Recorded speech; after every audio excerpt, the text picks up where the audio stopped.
Howdy howdy guys. So today I'm going to be doing just a live stream on me making some backpack straps like you would for any sort of backpack. But yeah, I'm just going to be, so I've got this new pack here and been making some good progress on it. Pockets are all done. Pretty much everything is done except the hip belt. You can see this is just my old Granite Gear hip belt, so I've just been experimenting with that as far as sizing goes. But other than that, I need to make some straps, and after I make the straps I'm going to finish up the load lifters and I'll add an extension collar. I don't even know if that's in frame. I'm going to add an extension collar up top here to get that, give it a little more capacity. But this is what the pack's looking like so far. I'm pretty happy with it. Let's see. But anyways, so today I'm going to be designing and maybe potentially sewing, I don't know, it depends how far I get, the straps for this backpack. Like I said, no promises. I don't know if I'll be able to finish. I don't know if this will be interesting at all to you. But we'll see. So just kind of an overview here. The side of my pack, the compression actually runs up through here, through this drink channel, or the pocket, and then out the side here, up to the top, and then into this two-way little cord lock. And what this does is it allows me to adjust the tension here, and it allows me to adjust the tension for this front pocket on the back. So this front pocket here is meant to be pretty huge. I designed it much bigger than any other pocket that I've had before, just so I could store almost everything I needed on the outside of my pack, never have to get into the inside throughout the day, except maybe for lunch. But anyways, that's enough about the pack. Let's get to building some straps for it. Also, in the comments down below, feel free to interact. I'll try to get back to you and make sure I look at the comments there and stay up to date there.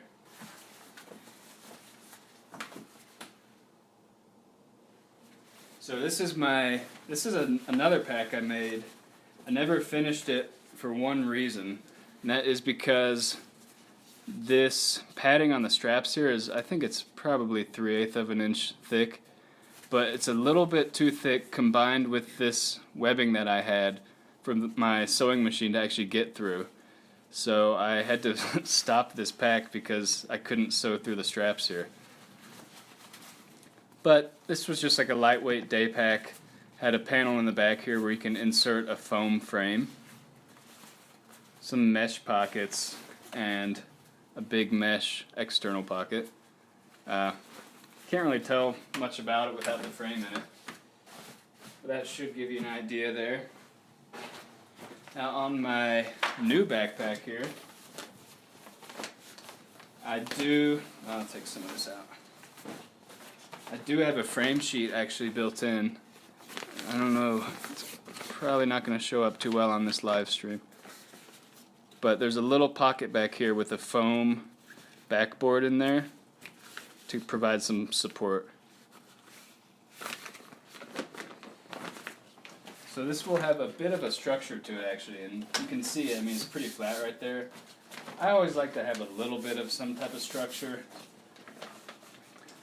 I used to have a Go Light Jam, and I would use that without the back panel, but honestly I like something there.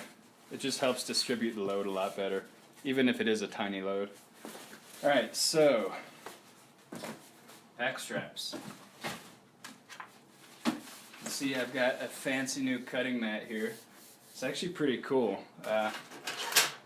So I just take this rolly blade and just cut everything out on the mat, and the mat is what's called self-healing, so you don't get all these lines and ridges in the mat. Pretty handy.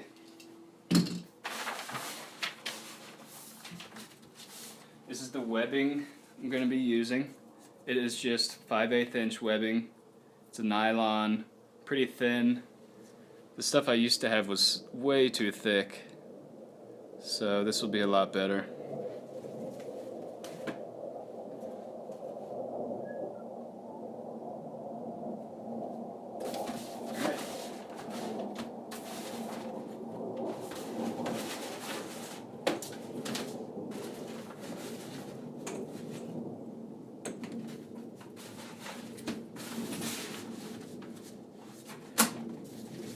Well, despite this pack not working, I actually liked the shape of these straps. They worked pretty well.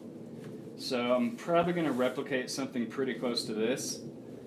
But I'm also going to take a look at the old tried and true Crown VC60. And I really liked the straps on this. It really held up well. And they were super comfortable. So I might do a design a little bit closer to this than that.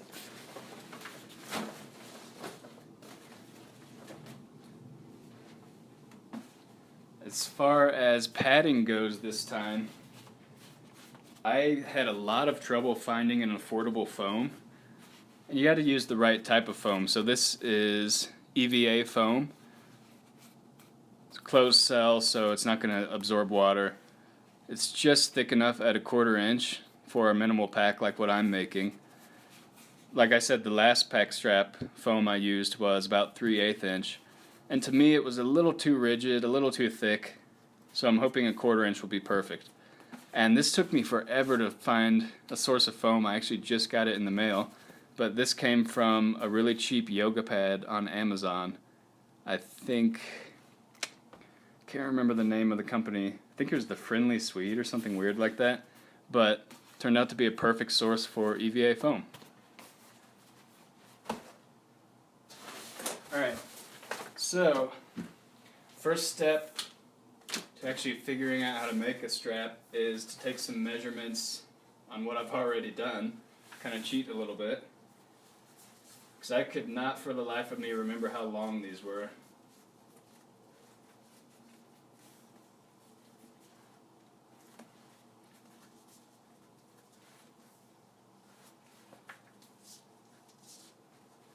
So that's about 20 inches long.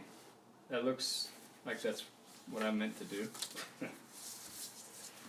Alright, let's see what the graining gears are.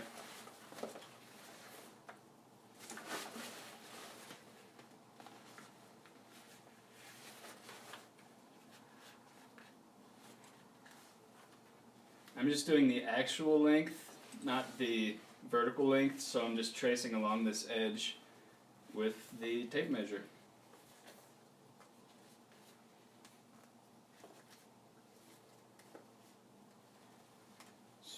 So these are about 18 inches long, a little bit shorter than the ones on here, which is interesting.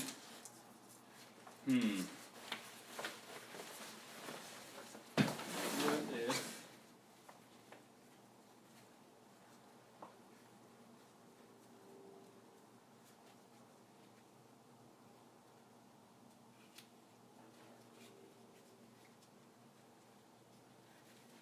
it doesn't work.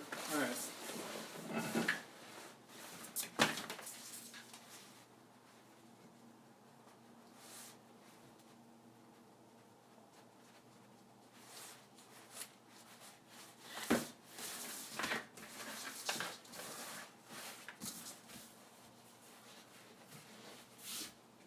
That's what the outline of that strap looks like. I think I want a little bit more of a curve here.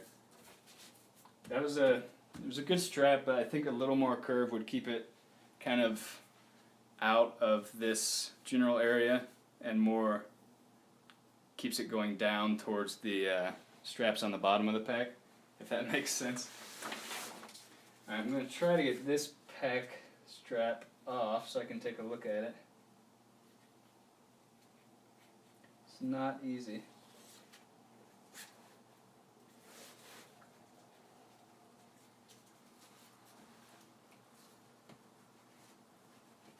There we go.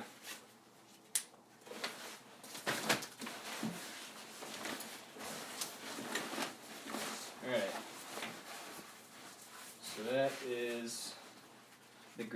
bigger strap.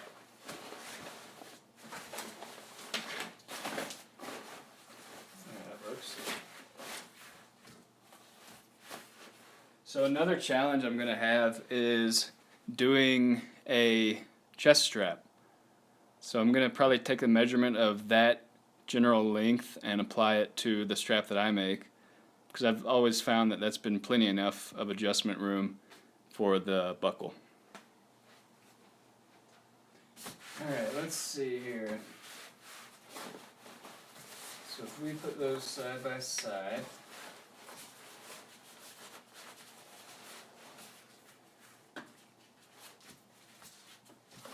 I think I'm going to split the difference and go for a length of around 19 inches. Because I don't like to have a strap that's too long and then it's rubbing down around in your rib area.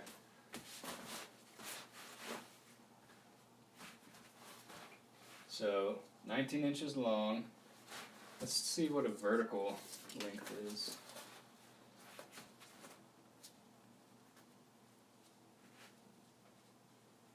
That one's about 17 and a half, just straight vertical length.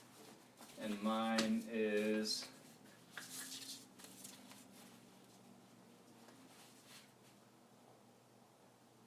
18 and a half, almost 18 and 3/4.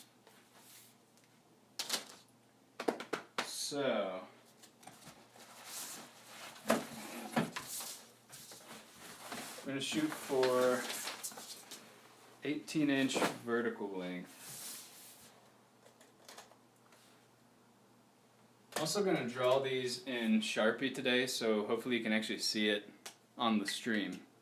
Let me know in the comments if it's not close enough or if it's hard to see.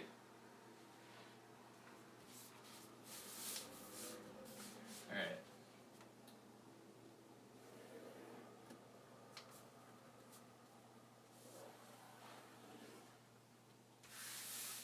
Yeah, that's not going to be good enough.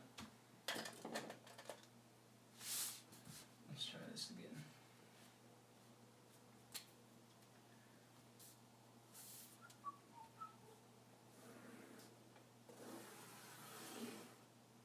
So there I'm just drawing a little square to get things situated.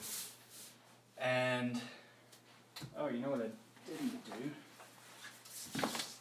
See how wide? I'm thinking 2 inches is what I want to do. These are 2.5.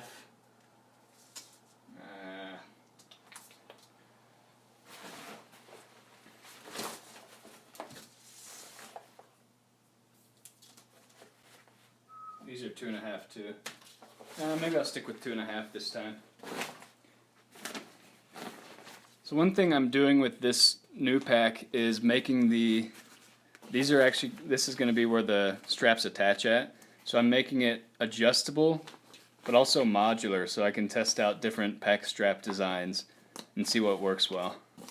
Just for this pack, I don't know if I'll do that in the future, but it's nice to be able to experiment and figure out the right measurements for everything.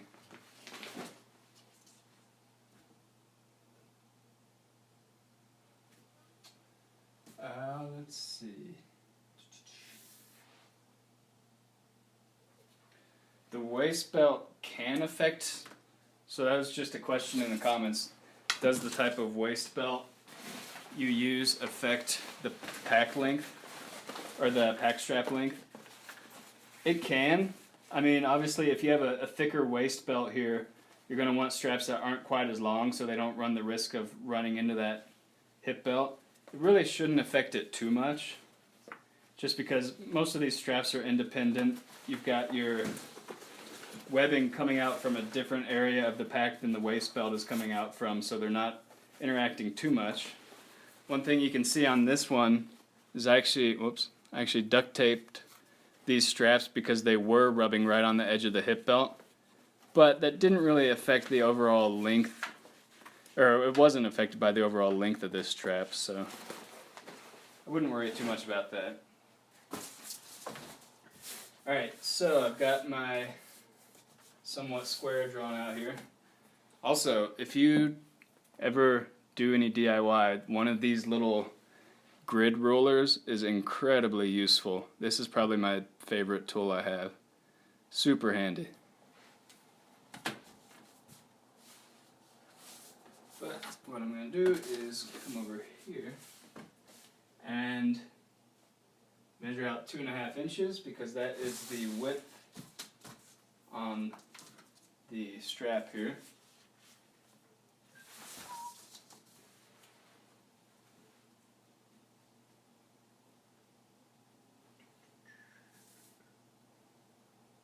Get a nice straight line.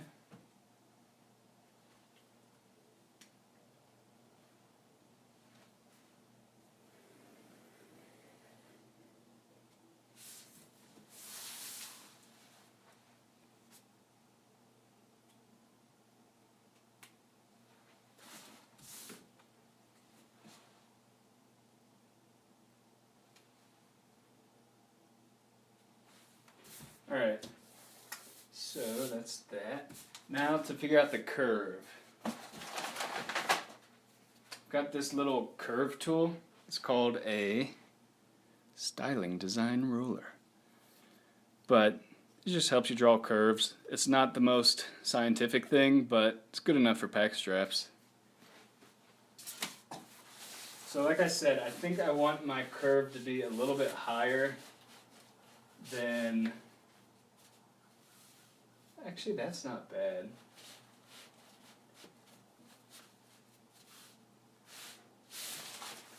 First thing I'm going to do is put in some seam allowance at the top of this rectangle. Let me bring you in a little closer.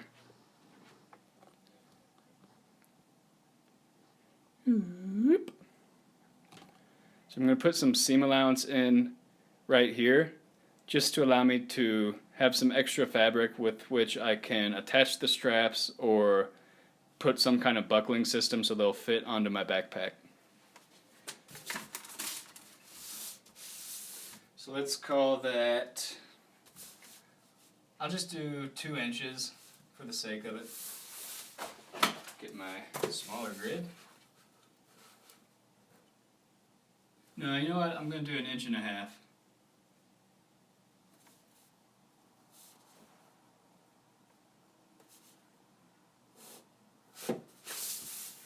Alright, so we'll start measuring distances from here.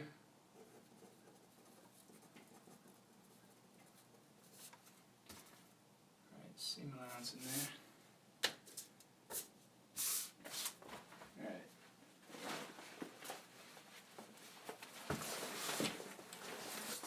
So the granite gear straps start their curve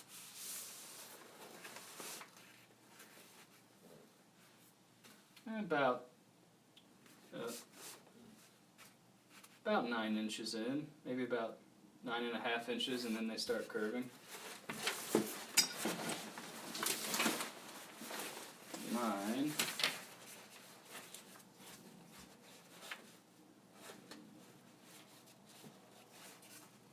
are actually pretty close to that too, about 9.5 inches. Alright, that seems like a good enough distance to me. So 9.5.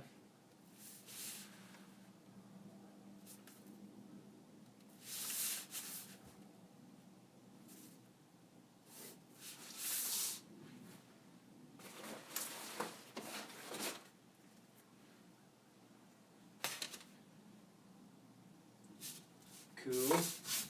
Now to figure out the curve.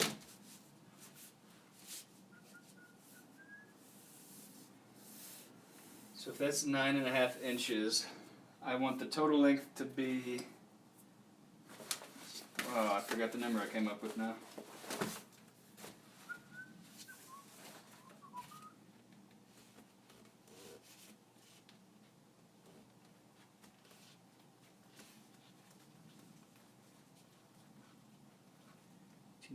I'm thinking 18.5 inches total, so if this is 9.5, I'm going to do 9 more inches. This actually has inch marks on it, so what I can do is start the curve from that area and count the inches and come up with 18.5 inches total. So 9.5 9 would put me around there. Let's see what this curve looks like here. 1, 2, 3,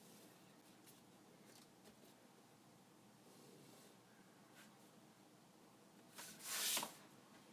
So if I repeat that curve,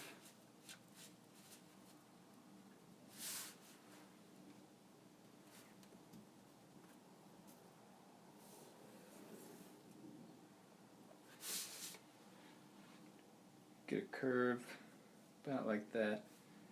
It's not bad. I would actually like it to curve just a touch more though.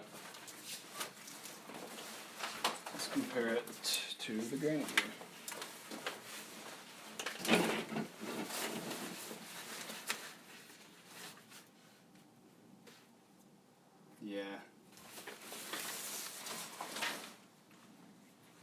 Yeah, I think I'll start a little more of a curve. So that was there. Let's start here.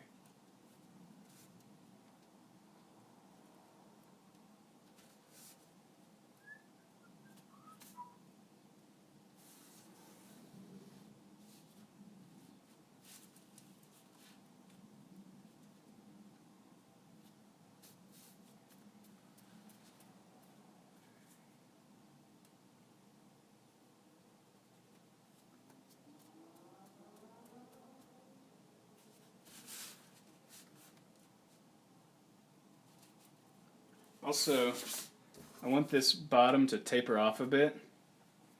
So what I may do is draw a little line here. I think I want it to be about 1.5 inches. So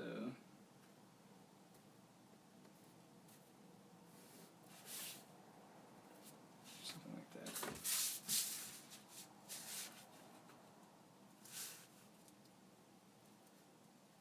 Just line those up.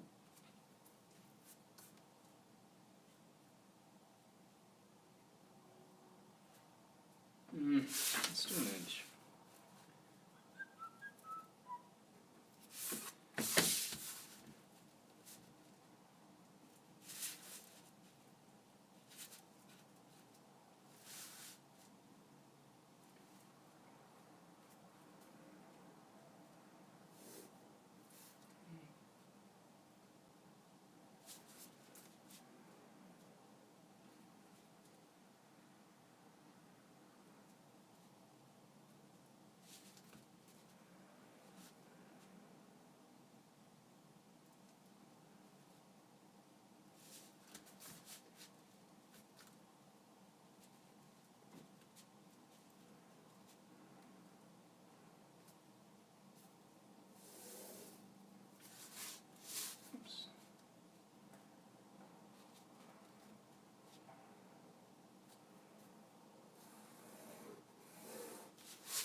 Alright.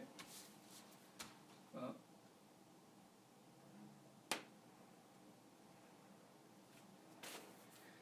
Right. So now we just need to blend that back in.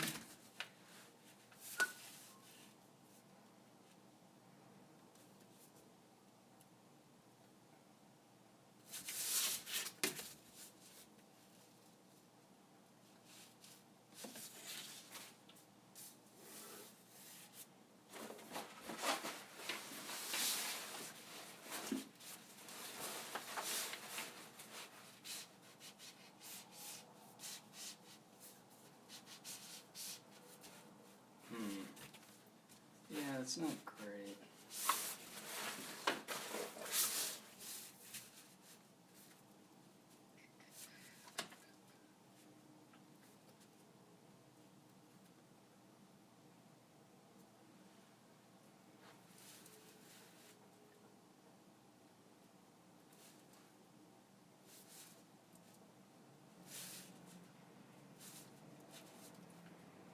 Just trying to figure out this curve here. It's a little weird. I'm sure this is not the most exciting thing going on, but it's got to be done.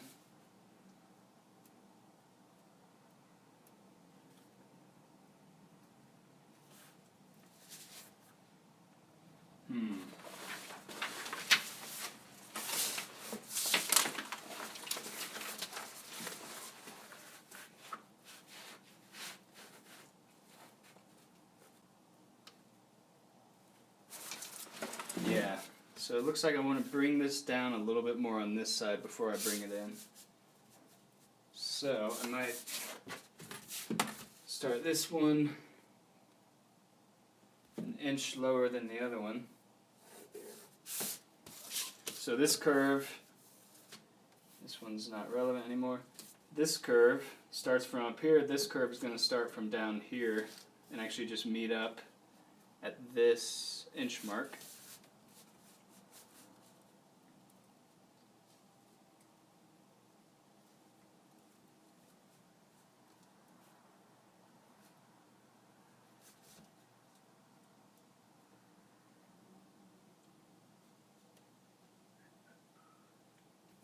That looks good.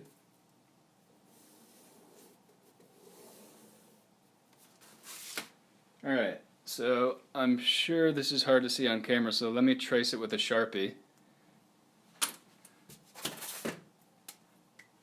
But basically,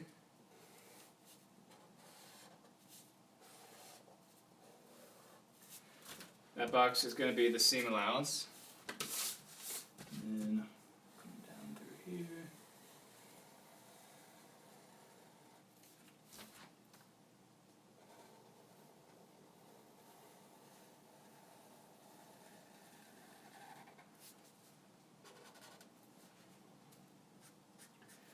So straps are going to be a thing that take more experimentation than really I can do with just a piece of paper. So I'm going to build these, test them out. If they don't work, I'm going to refine the design a little bit. Try to just come up with a form-fitting pack strap.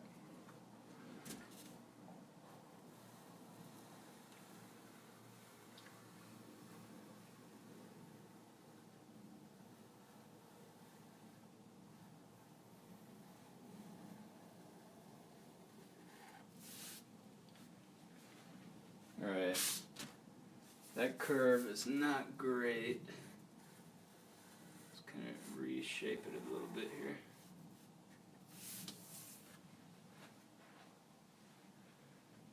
Alright, I can get behind that. Extend that out. So now, even though I've measured, I'm just kind of free sketching the straps. Sometimes that works better than trying to measure everything out.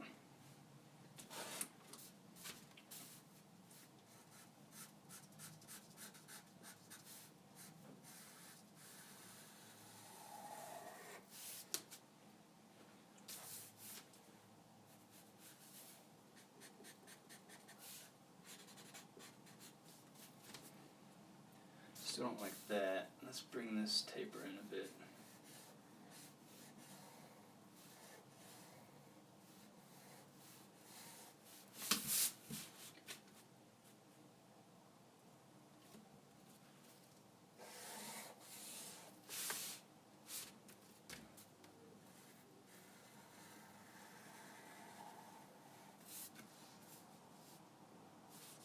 So cut that off.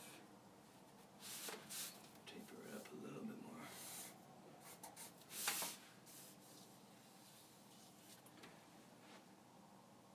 more. Alright, I am liking this so far, so I'm going to cut this out and retrace it.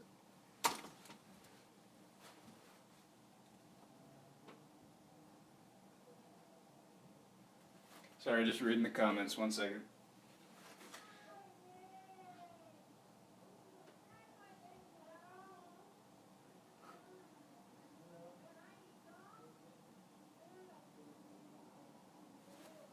I have thought about just tracing out the backpack straps,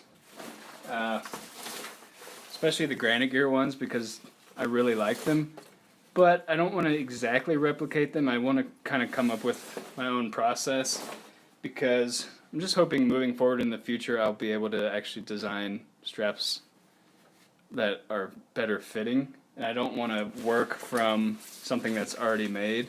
I want to kind of experiment and see where that leads me. Even though this is, I mean, this is pretty similar, but this is just the very first prototype. So now, I'm going to cut it out.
strap.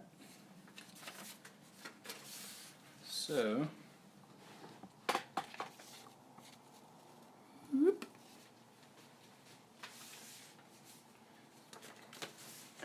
That is on me, that's going down to the pack. It's actually got a pretty good curve to it, because you got to remember, hopefully that's in frame, I can't tell. Got to remember this piece tends to curve a bit, so it can actually bend to be on the same plane that the pack strap is coming out of the pack on. So straps are going to do something kind of like this. I'm actually pretty happy with that. I think I'm going to move forward with this design, which I wasn't expecting quite so soon.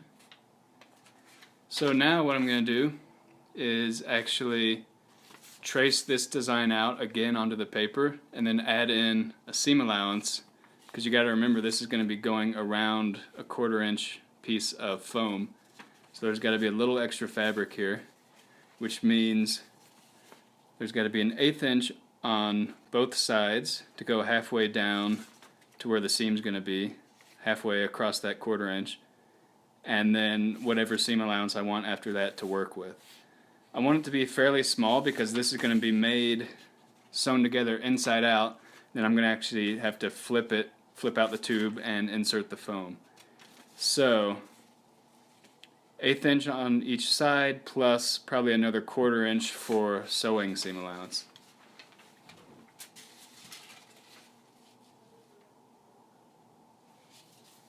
Alright.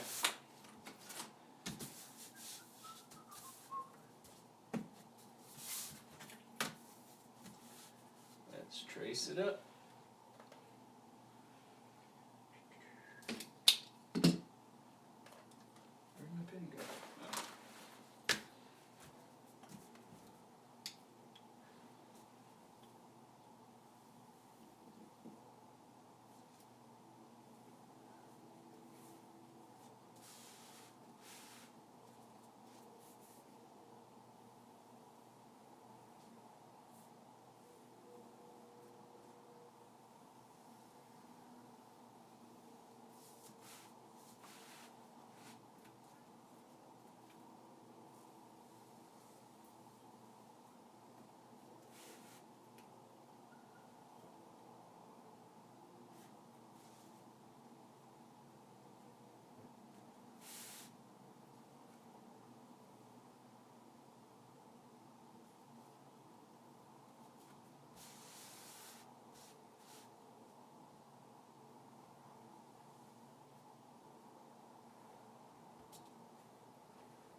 Alright, so retrace the strap.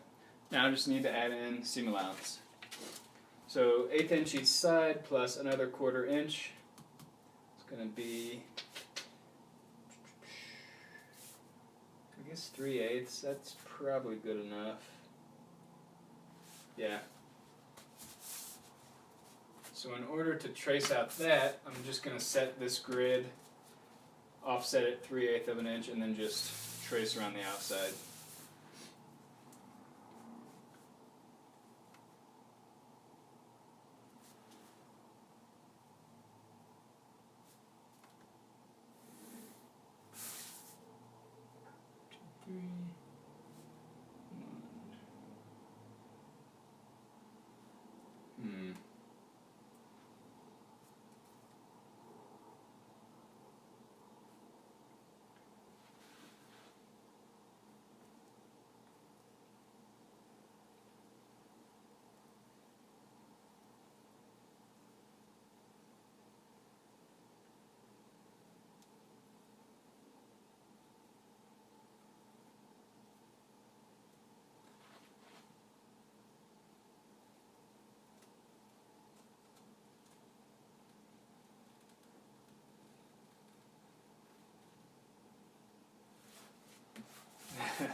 That's not terrible.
Okay, so that's how you do a rough seam allowance there. I'm sure there's a better way to do that, but I don't know it. Alright, so that's generally going to be the pack shape. Now what I need to figure out is where the webbing is going to run. So like I said, I've got 5/8 inch webbing here, nylon webbing. Oh, I'm going to mark out the seam allowance here. It's 1.5 inches.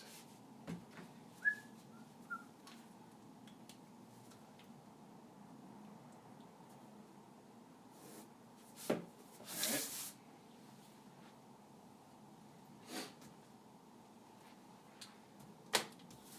So webbing, the way that I'm going to attach these straps to the pack is with a buckle.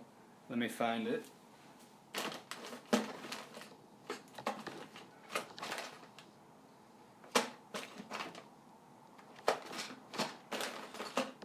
Aha.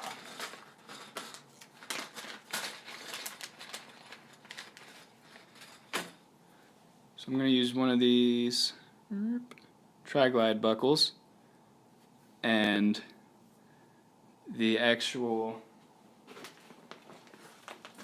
strap from the pack is going to come up and go through this tri-glide, which is going to be attached to the strap.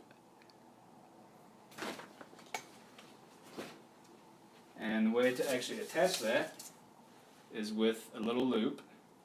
So what I'm going to do, let me get closer here. So webbing is going to come up and around. I'm actually going to, the lighting's not great. I'm actually going to sew that loop on there. So this tri-glide is what it's called. It's going to be sitting free at the top of the pack, and then the webbing from the actual pack can come up and down and secure the strap. So that'll be at the top, right about there, which means this will run down the center of this strap, be secured down there, and then at the bottom here it'll form a loop and use one of these little buckles to actually adjust the strap tension. Somewhere up here there's going to be a chest strap.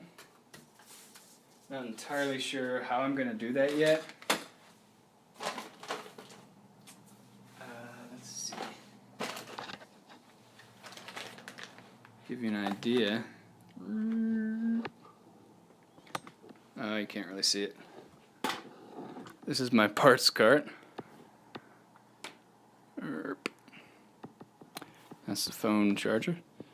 But this is full of all sorts of goodies, including buckles, stuff like that. A new hot knife to cut the edges on my wallets that I'm making now.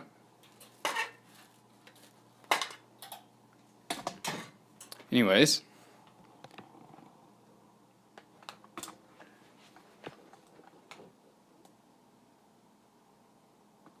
trying to get centered there. Alright, so that's not even what I wanted.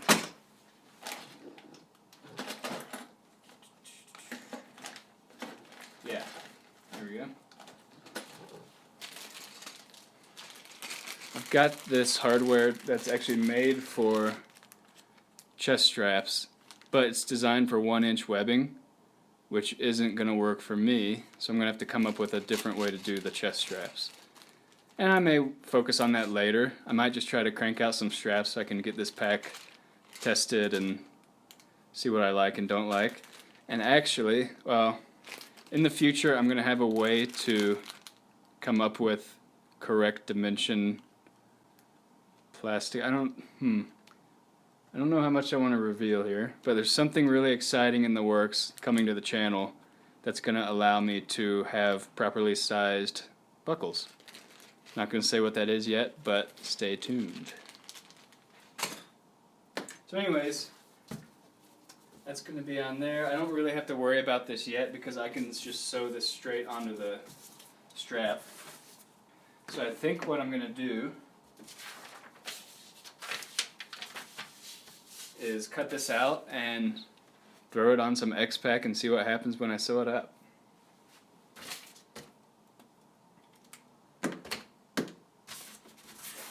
If nothing else, it'll be more exciting for the live stream just to actually finish a full-on strap. So let's cut this thing out.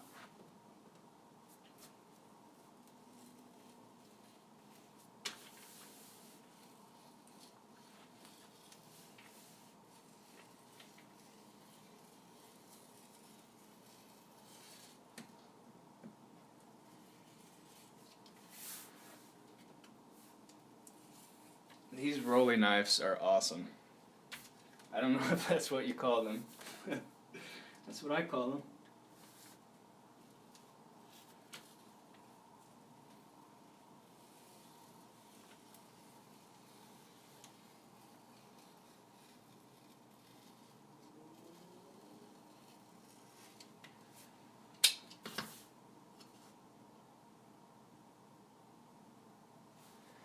So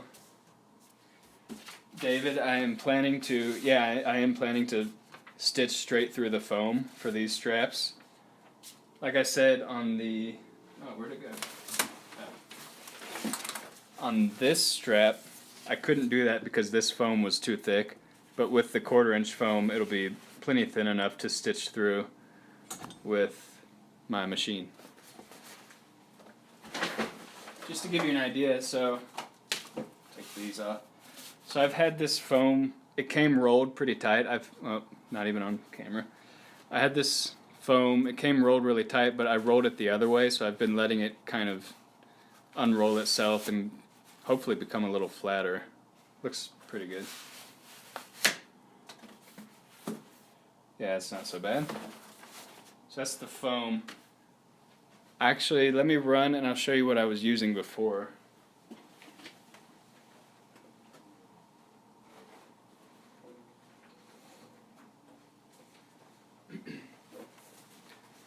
So this is what the straps were being made out of before. It is an EVA foam, but it's a really thick, dense one. I think they call it cross-linked. I'm not sure what that means, but really thick, much firmer foam. This is what they use to kind of tile garage floors to make them a little more impact-proof and softer on the feet. But this actually came from Costco. It's pretty cheap foam, but it's just a little too stiff for what I need. Whereas this, super soft, really pliable. I'm actually thinking this would make a really great alternative to the Gossamer Gear ground sheets, or foam sheets, sorry, sleeping pads. It's really lightweight. It's $10 on Amazon, 1/4 inch thick. Might be a really good minimal pad. I might have to get another one of these and review it at some point, or test it out at least. Alright, anyways, so it's the phone, move this out of the way.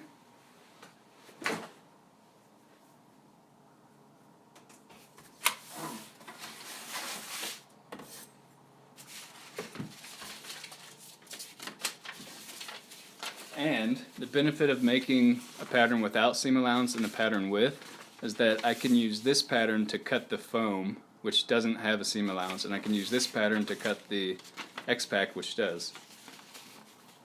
And then to make the other strap, I'll just flip them over, do the other side.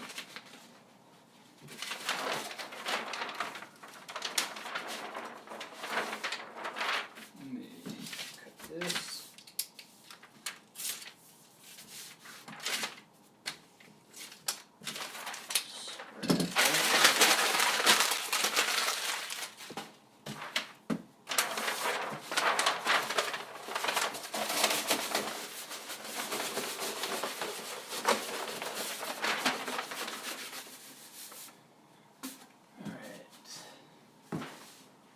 Now for the X-Pack.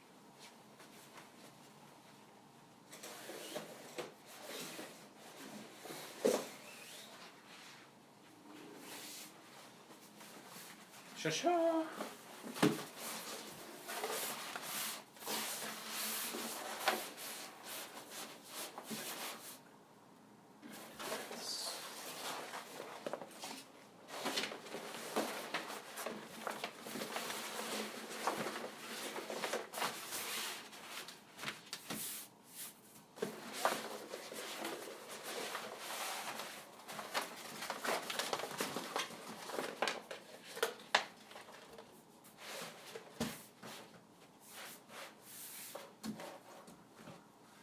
This thing is really handy. It's just a little lead weight enclosed in leather, but it's really good for weighting out fabric.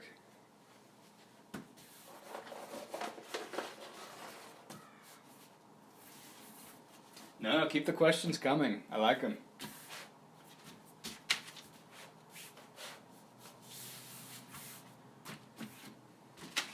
Alright, so make sure I have the right pattern. One thing about X-Pack is as you get closer to the edge, the diamond grid starts to warp a little bit. So I'm pretty sure you can, yeah, you can see it on camera. The diamond grid over here is really consistent, but as you get in this last little bit, it gets really wonky. So I try to avoid that a bit. I'm not really sure. I always have these scraps now, but I'm not sure what I'm going to do with them. We'll see. Alright. So weigh this down a bit, and there's two sides to this X-Pack. I'm putting the good side down, so I'm tracing out the pattern on the back or the inside of the X-Pack fabric. You're not going to be able to see it on camera, but there's actually a tiny ripstop grid on this front side, and there's it's more matte on the back side. And I'm going to use my pencil to trace it out.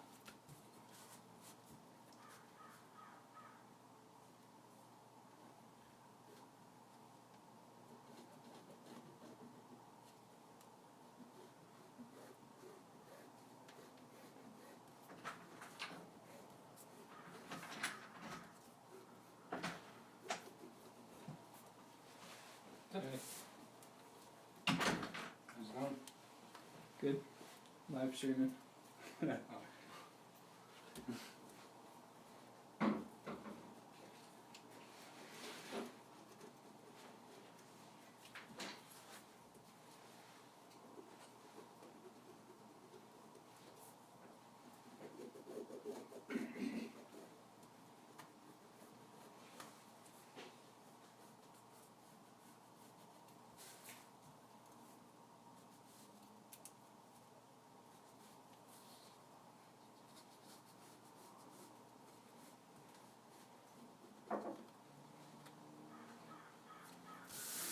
Alright.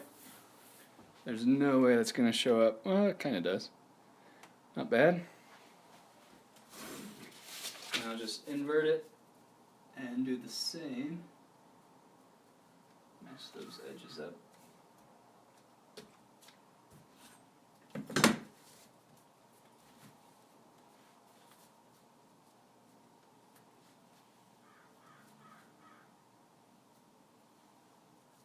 There we go.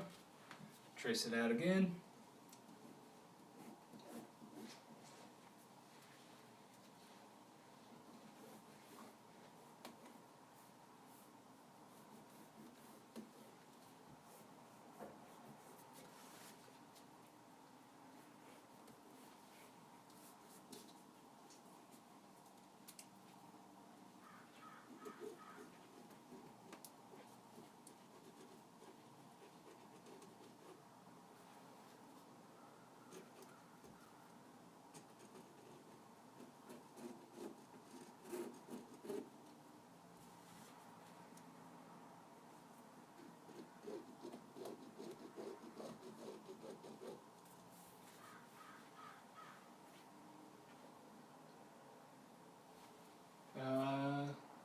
Sewing machine, I'll get to in a second because we will be on it.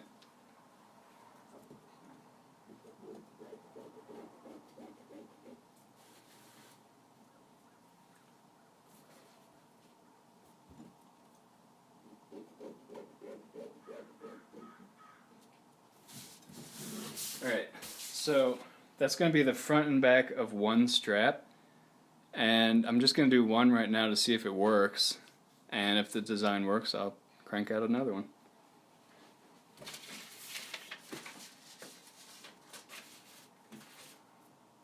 Alright, so I'm going to cut these out, and I guess I'll sew them. Cut out a piece of foam to see if it fits in there.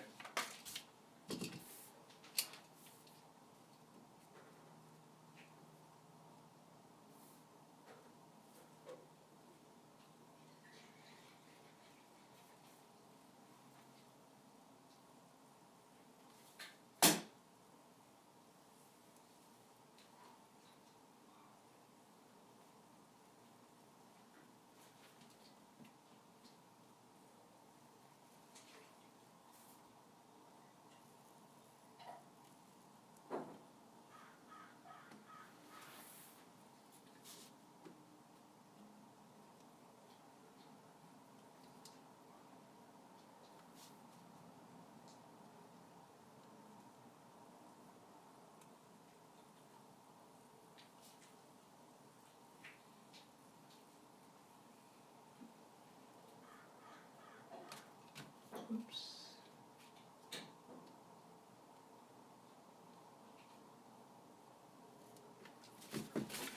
There's one piece.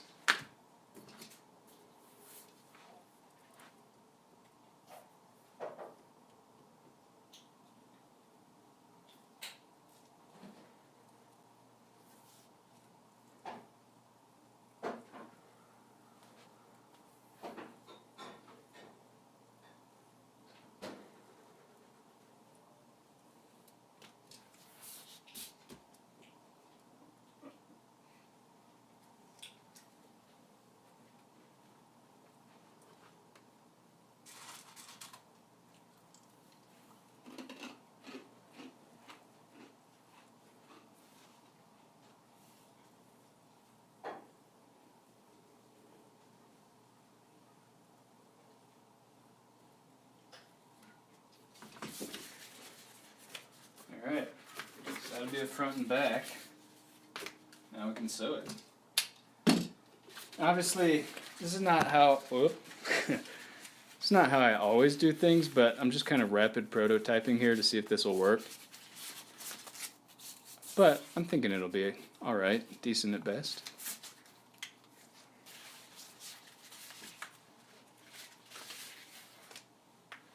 Alright.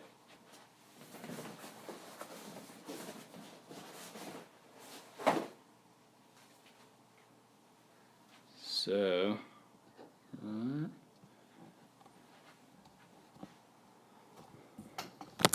oops. Alright. Sewing machine.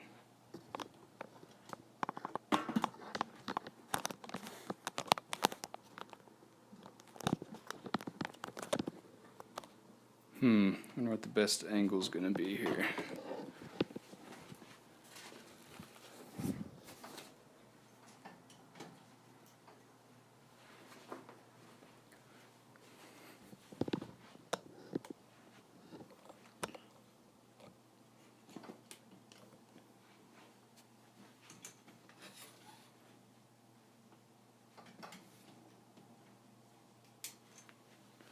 Might actually be best to close this.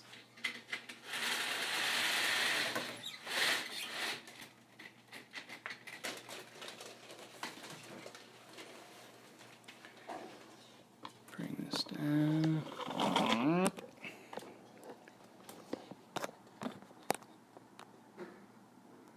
Oh yeah, so sewing machine.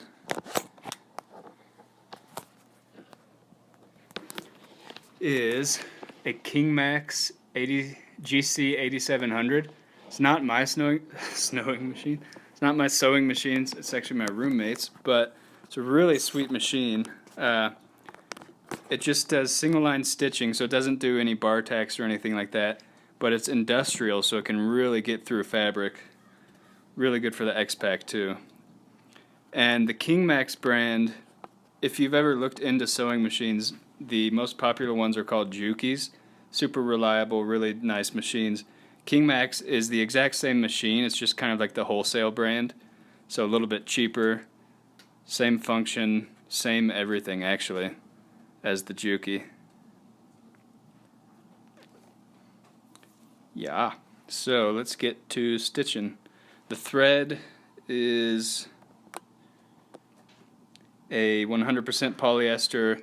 The one that's in there is a heavy duty thread. Don't necessarily have to use that for the straps, but I'm going to because I'm going to be lazy.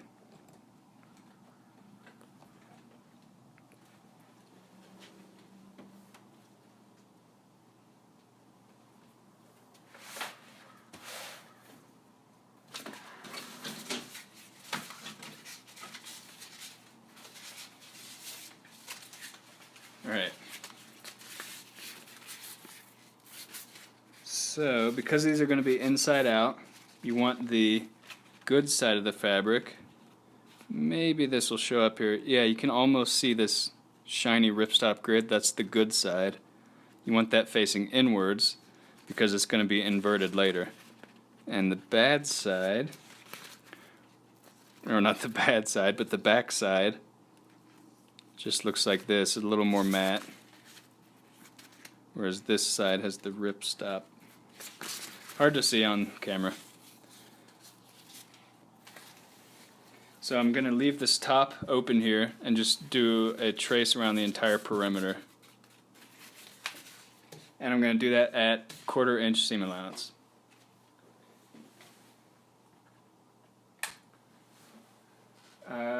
Can't read the computer right now, but I'll check the messages after I finish this.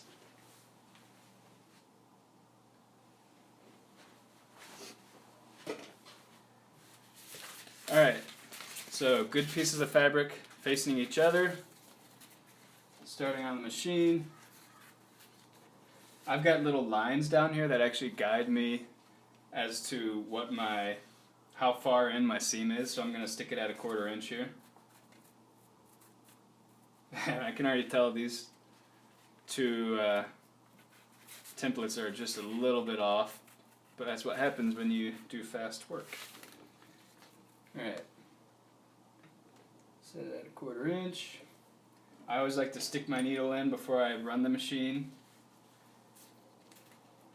Line up the patterns, and then what I'm going to do is back stitch and then start stitching forward just to lock in that seam there.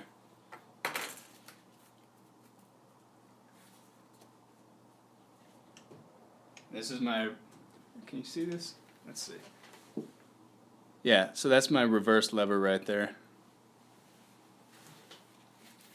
I've also got the presser foot on this industrial machine is controlled via a little lever underneath here that the side of my leg can activate, so I can lift that foot without having to actually lift it from here like a traditional machine, which is really nice.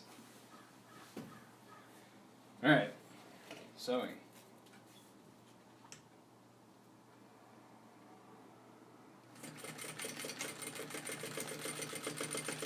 Like I said, that's a little lock stitch, keeps the thread from unraveling. And I'm just going to feed this through. Line up the 2 layers, stitch on.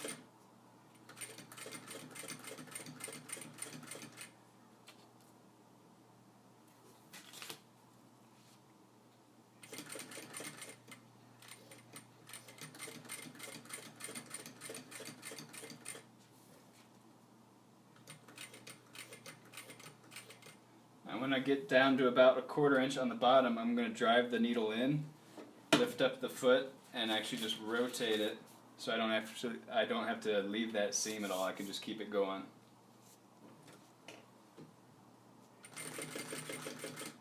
Same thing for this edge. get to about 1/4 inch and rotate it. Start over.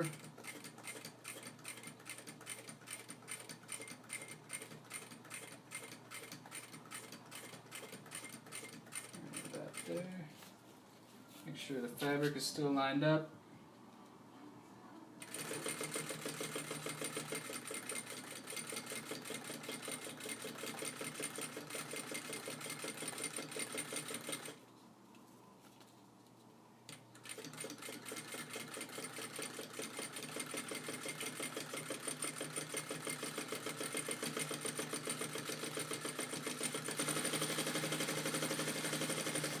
And then do a lock stitch right at the very end here.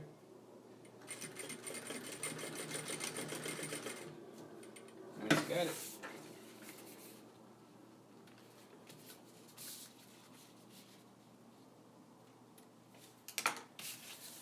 Alrighty. That's what it looks like. So what I'm going to do is cut out a piece of foam and then invert this, stick the foam in it, see what it looks like.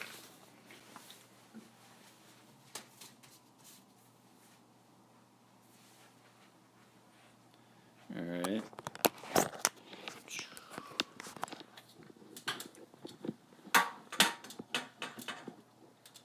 Get the tripod set up.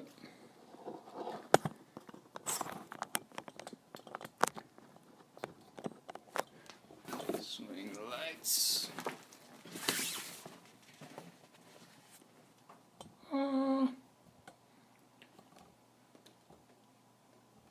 Ooh, got a bit of a glare.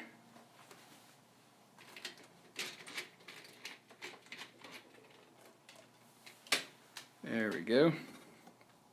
Raise this up.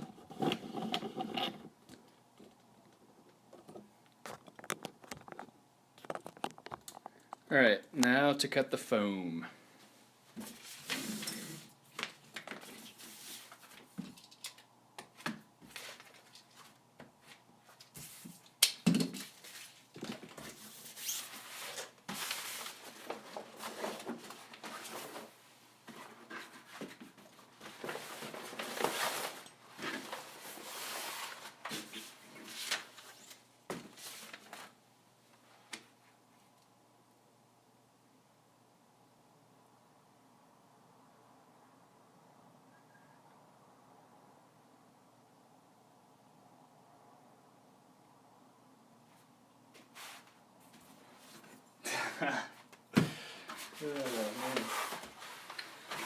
Alright, just gonna roll this up.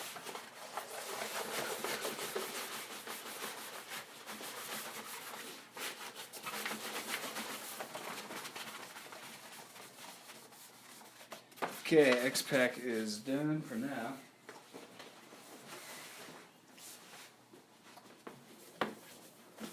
Now for the foam.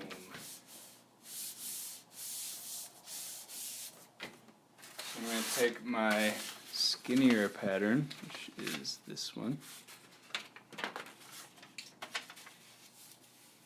Looks pretty decent. And I'm going to trace it out.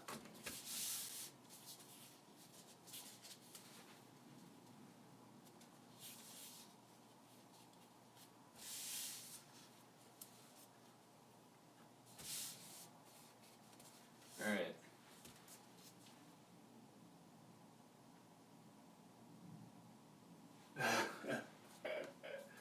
Whoa, that's a lot of people watching. How did this get on MYOG? Alright. So now I'm going to cut out the foam. Like I said, this is 1/4 inch EVA foam. Closed cell, so it's not going to absorb any sweat.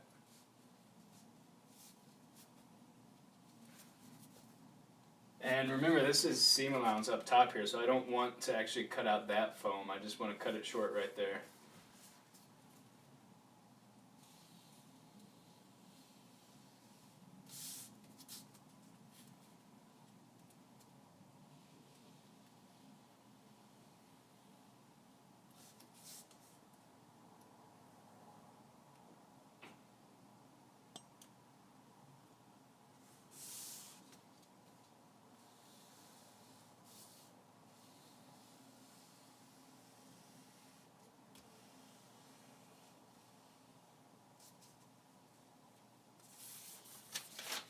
Alright, there's the pattern. Trace it across the top here.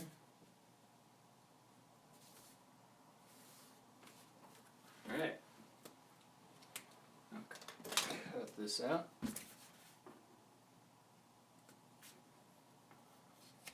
So a lot of people got really concerned when I was cutting foil with these scissors and foam probably now, but just get down in the handy dandy cart.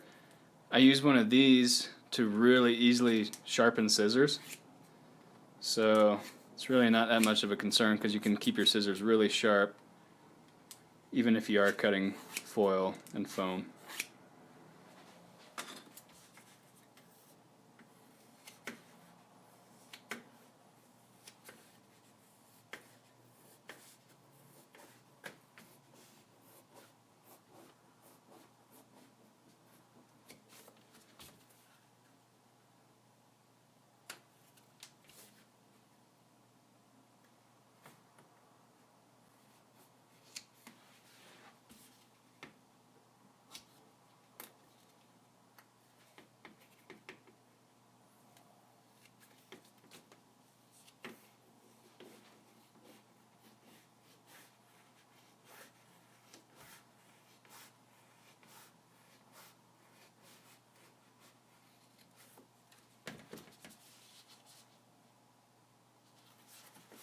Yeah, this is a lot of people. It's a lot of pressure.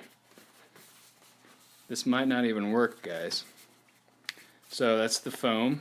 Now, got to figure out a way to invert this. Probably just going to try to do it by hand. Ooh, this X-Pack is really stiff. It's not easy to do this. Oh, actually... where did that go?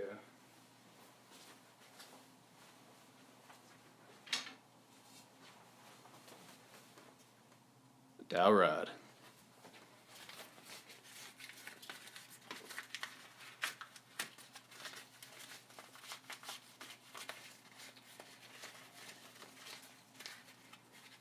That's not really helping.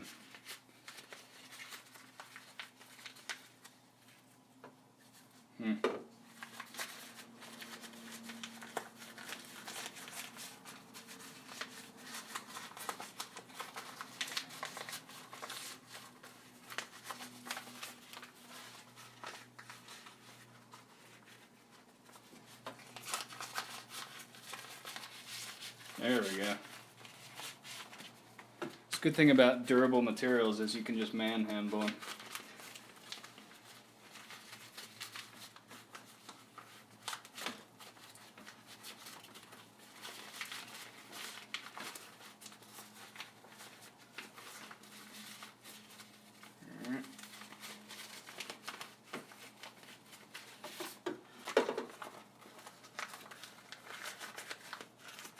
This is really not easy.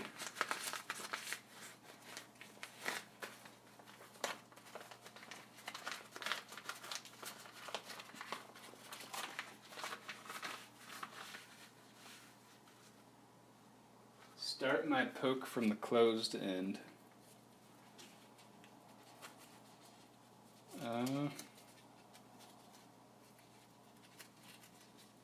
Like that. Poke that up in there, you mean?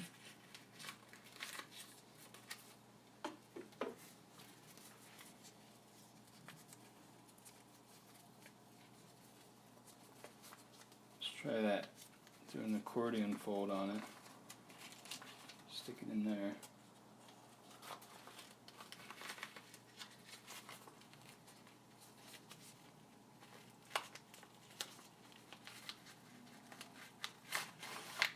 Nope, that didn't work. Oh, there it goes. It's getting better. A little closer.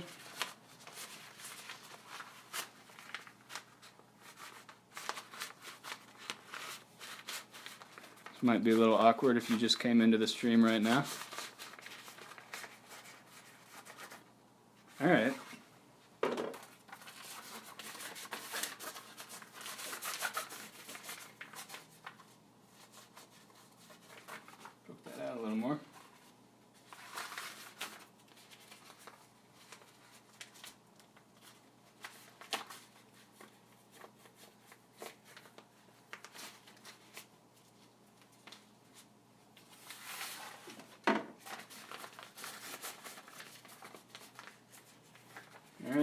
look. Ooh, it's going to be a tight fit. This might not be quite good enough. We'll see.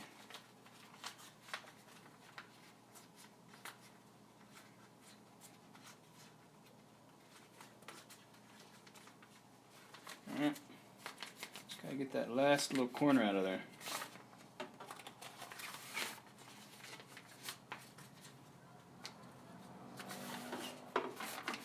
Alright. Alright, let's see if we can stuff this thing in here.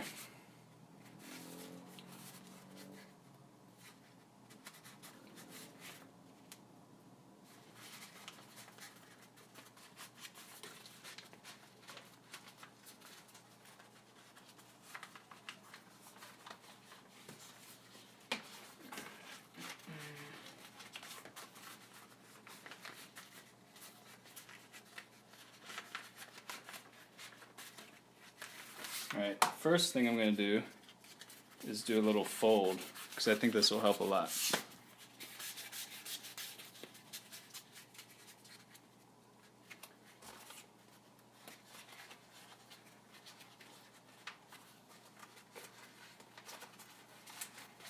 Making tarps? What do you want to know about making tarps? I'm definitely going to do videos on tarps in the future, and I will probably do live stream on it as well.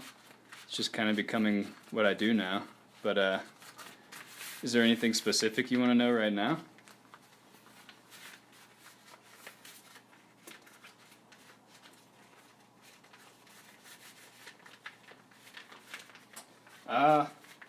Best way to start is sil nylon. Cuban fiber makes for a really taut tarp. It'll pitch really tight, but sil nylon is a lot cheaper, a lot better to start prototyping with. It's just, I mean, and I say that now, but when I first started making tarps, I thought sil nylon was super expensive. And it's not, I guess it's not that cheap, but it's really cheap compared to Cuban. So start with sil nylon. For the end of the tarp, where the trekking poles go, if that's how you're doing it, I always use D-rings, which look like this. And these, I'll just have a piece of webbing looped around to the tarp, so this sits on the end, and then you can actually stick your trekking pole tip up through there to pitch the tarp. And I've never had one of these break on me. Super durable, really good for pitching a tarp with.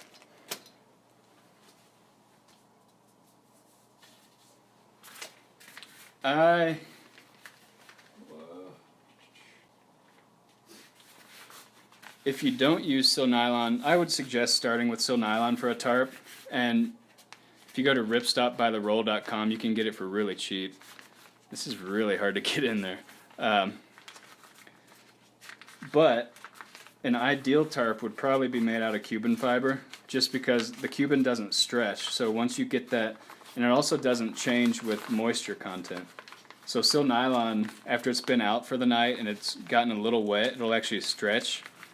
And if you've seen my other tarp video, you will know that I put in little rings of elastic that actually keep the tarp tight throughout the night as it stretches. But, so yeah, sil nylon will tend to stretch on you, and you might wake up with a little sag in your tarp in the morning. And no one wants that. But Cuban fiber will not do that. It's a very stiff, doesn't stretch material. I cannot get this in there. And so Cuban fiber, and you can actually, you don't always have to sew Cuban fiber. It's sometimes better if you tape it. And that way you also don't have to seal the seams. But to go that route is quite expensive. And if you're doing your very first tarp, it can be really costly if you mess up.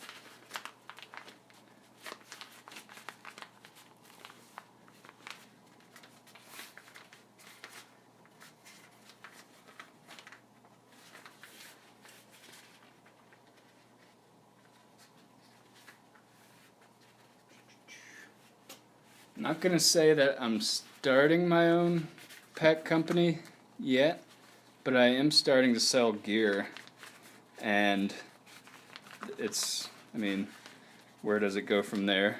Probably packs. For now, if you haven't seen them yet, I am selling these wallets on my website, and these are made out of the same X-Pack I'm using right now, which is VX07. It's got rear card pocket, front card pocket. It's got a design that lets it expand with money, and it's got the money pocket. So this is where my gear selling is starting for now, and that's on my store, coloradohighpeaks.com. Yeah, I feel like I'm on an infomercial now. This is my personal wallet. Purple with orange trim, X-Pack. Yeah, this pack strap is not easy.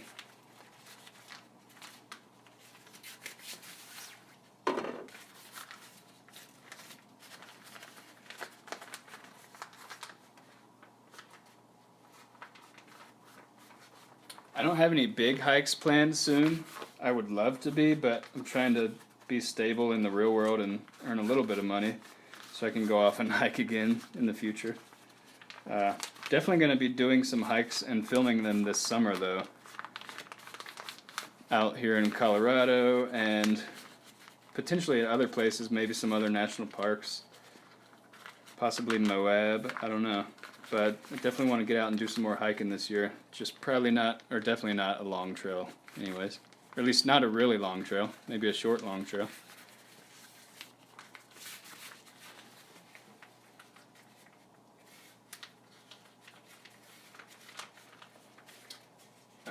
For the shape of a tarp, I would suggest, I would check out my other video and I described something called cat cuts.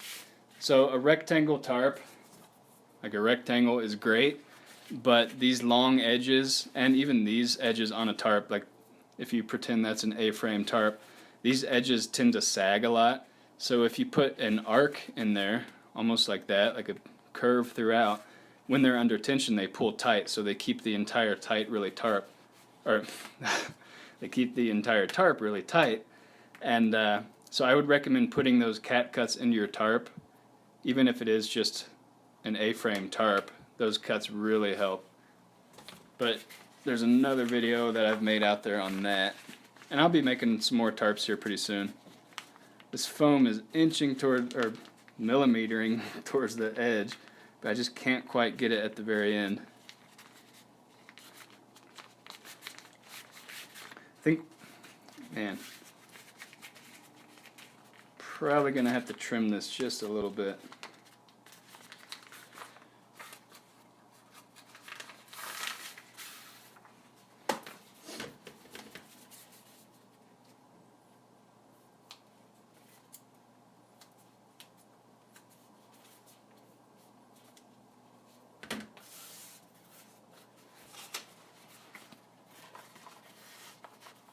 Alright, I'm also going to fold it really well.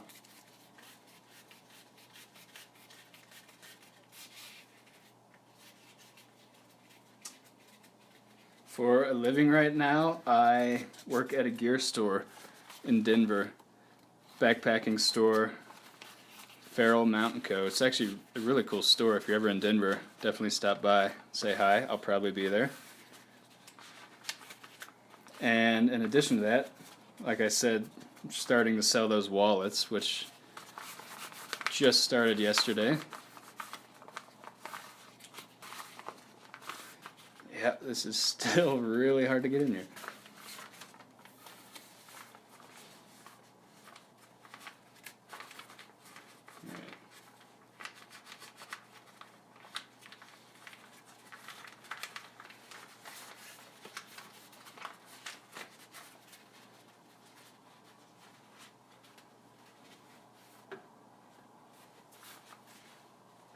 Yeah, I'm on all those social medias. Instagram, got a Facebook page, Backcountry Banter on Facebook. On Instagram, I think I'm at Back Banter, but you can just search for Backcountry Banter and I'll probably pop up. I've got Twitter, and I think that's Backcountry Banter as well. I think that's all I do. There's a lot of social media these days.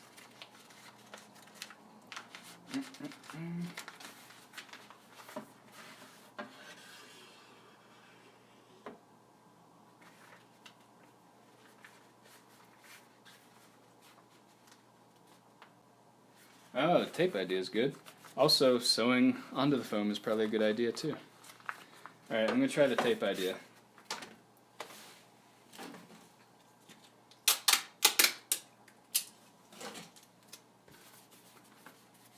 Foam, dowel rod.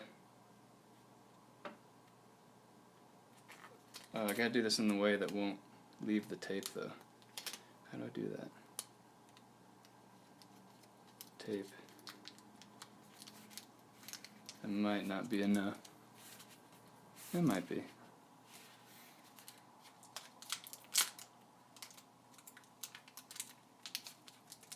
Alright, let's see what happens.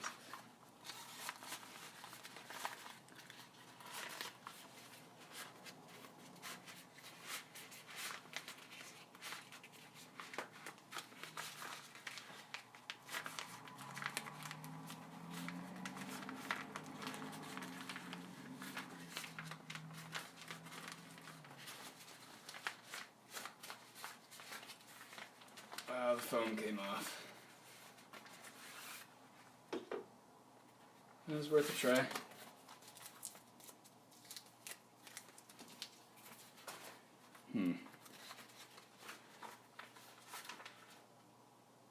Oh, that is a very good idea.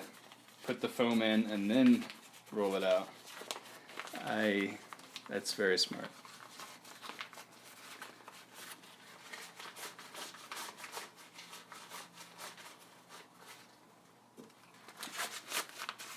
I pretty much straight stitch everything. I do have a home machine, my personal machine, that can do bar tacks and stuff like that, but I don't normally use them.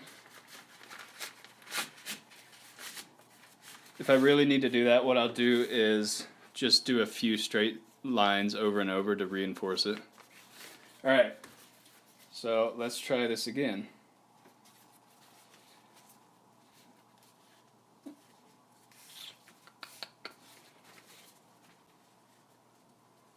What I'm going to do is, I think I'm actually going to just sew this foam right into the tip there, and then invert it.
Alright.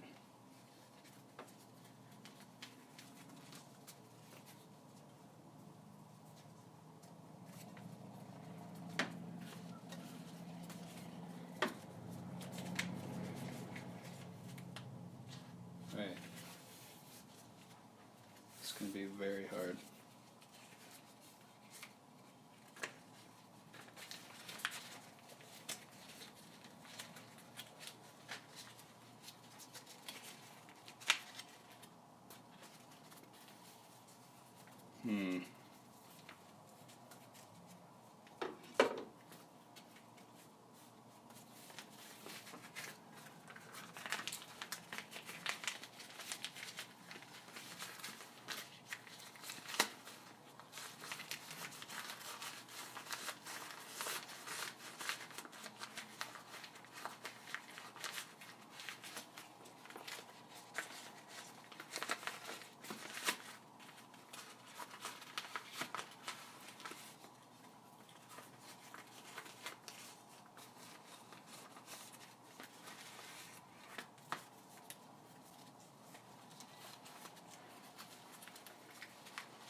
Oh. Oh. Man, the foam ripped. Hi. This is not the way to do this. This X-Pack is just, it has no give to it at all. So it's really hard to unroll here.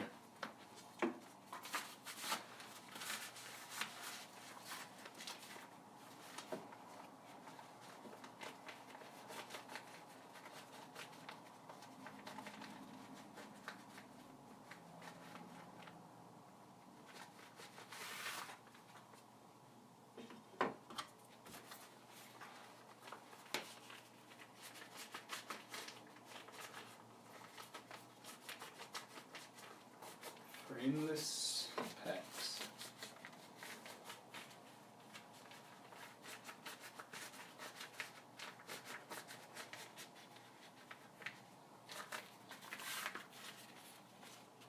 Alright.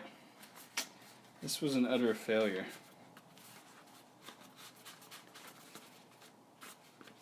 So in the past, I've never had issues doing this, but the material has always been a lot less rigid than this X-Pack. It's getting there though.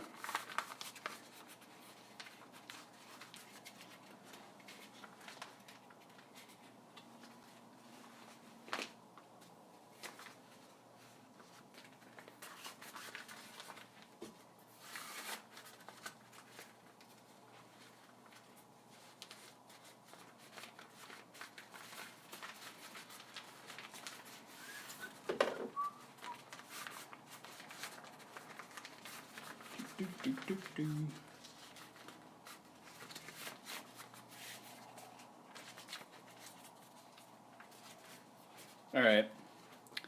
This is not working.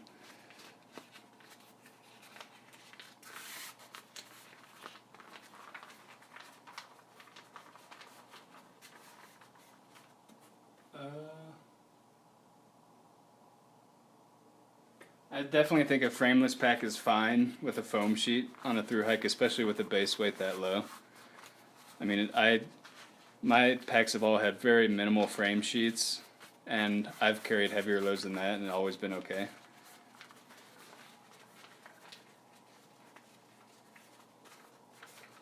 So I normally just film with my phone on a through hike, and phones have surprisingly good quality these days, even with video.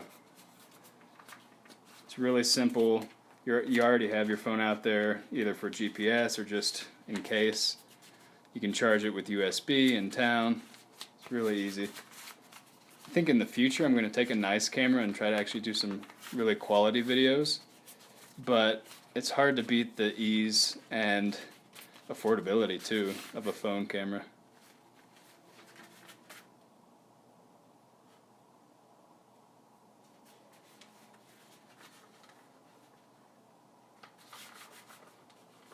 Yeah, a thinner rod would definitely help. This is all I have right now.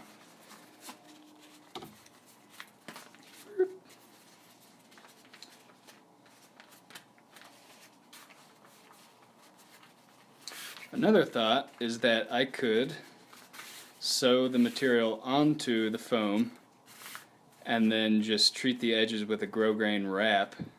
That's what most pack people do, I believe. It would be a little more efficient than this, but I've come so far down this road now, I really just want it to work.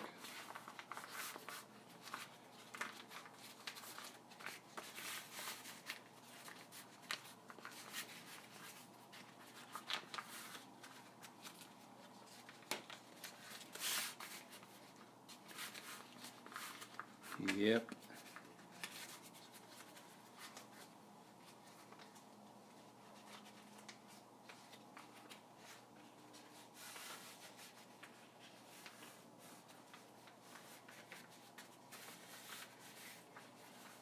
Yeah, I always take a battery on trail and charge my phone with that. Alright. It's close, but not good enough. So, that's a learning lesson. Life lesson. X-Pack does not take to pack strap foam very well.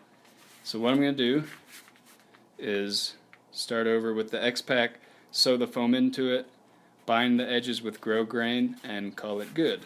And in order to do that, I'm going to have to cut some new pieces of X-Pack.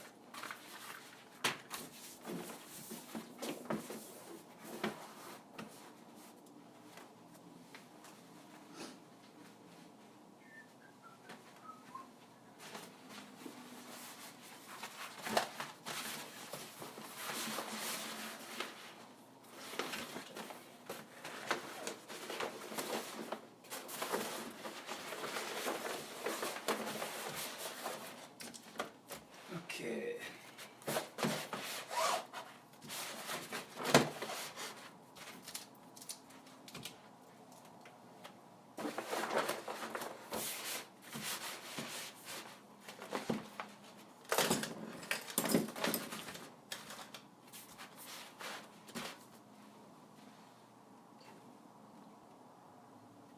Try rolling half inside out.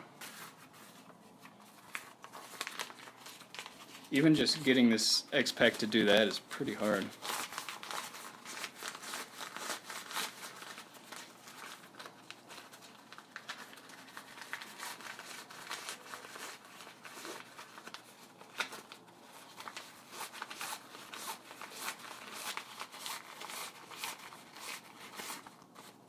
This could be good. Let's get in there.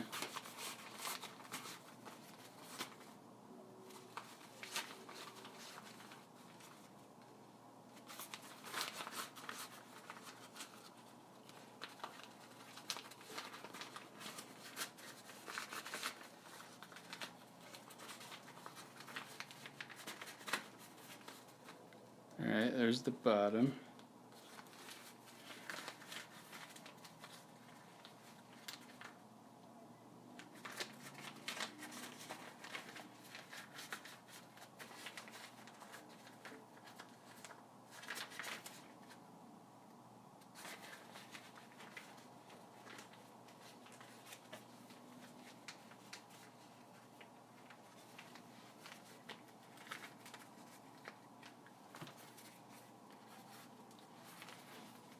Now the bottom's going in. Oh, I see. And then I could stick a dowel in there. That could work.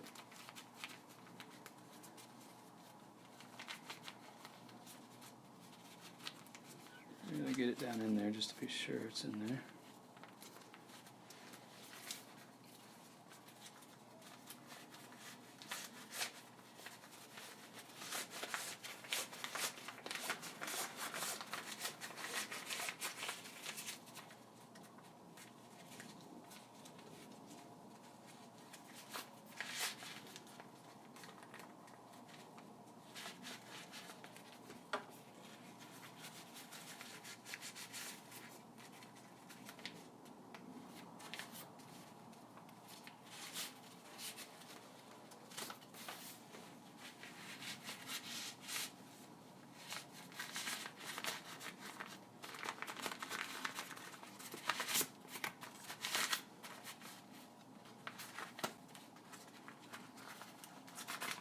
Oh, I just pulled the foam down. Are you kidding me? Golly. Oh, man. Alright. One more try. I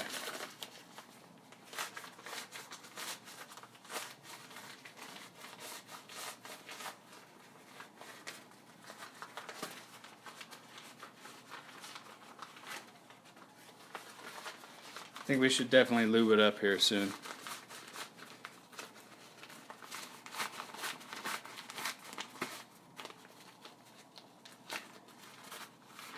Almost had it there.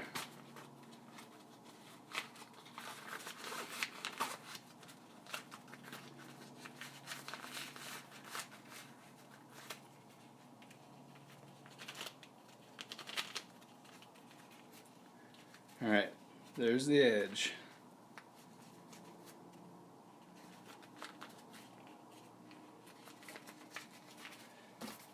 Into there goes the foam.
foam just keeps sliding. It will not get up there.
Oh, this is looking good.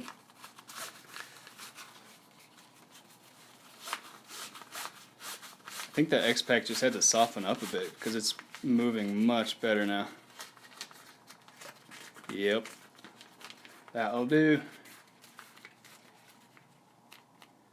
Some foam on the tip there.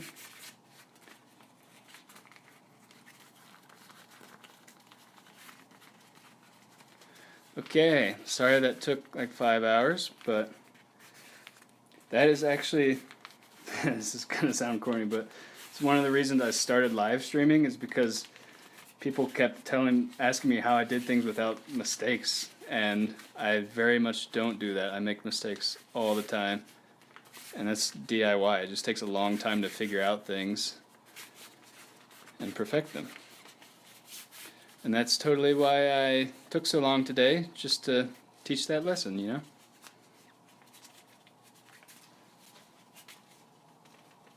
Alright, so 2 hours later. Foam is in the pack strap. Pack strap's feeling pretty good. Just get that little tip out there.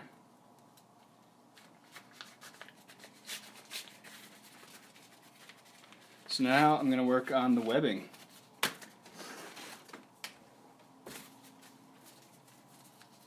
Actually, first thing I'm going to do is treat this edge here, because I'm not actually going to be using this material to attach the strap. I'm going to be using a tri-glide like that. So I'm going to roll this edge and just sew it on the machine.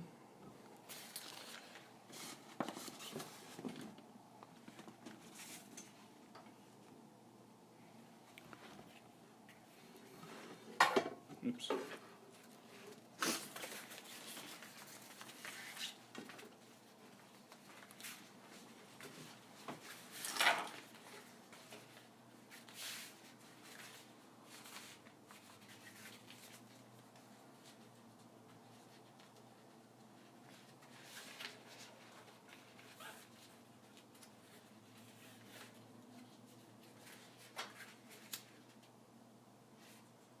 I always take a lighter to my edges just to clean up the little loose hairs. X-Pack really doesn't fray that much compared to ripstop or anything like that, but it doesn't hurt.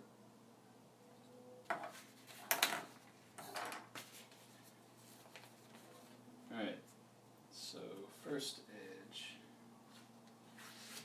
I'm just doing a 1/4 inch rolled hem there. Easy enough. As always, I'm going to backstitch just to lock it in. Drive the needle in.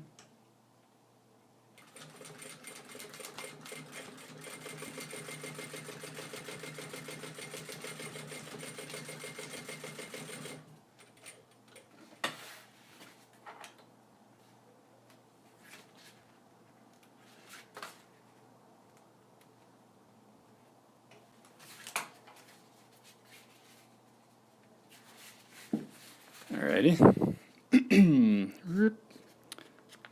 Like I said, this is a prototype strap, so it doesn't have to be the prettiest yet. Soon it will be though.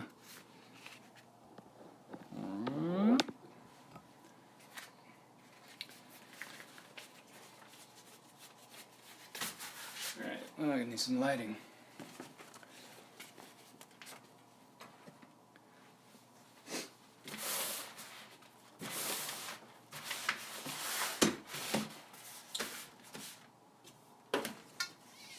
So this webbing, first thing I'm going to need to do is attach this top little lifter here, and I'm just going to do a straight line stitch through the webbing just to lock in this little loop. Is that on camera? Yeah.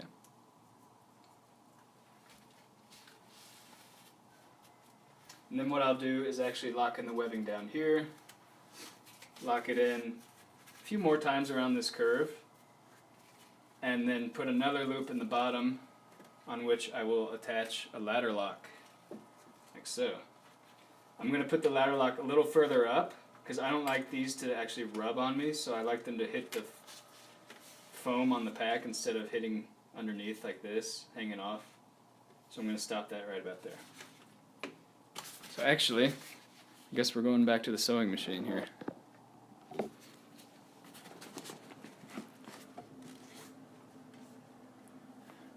Yeah, how about we get in a little closer?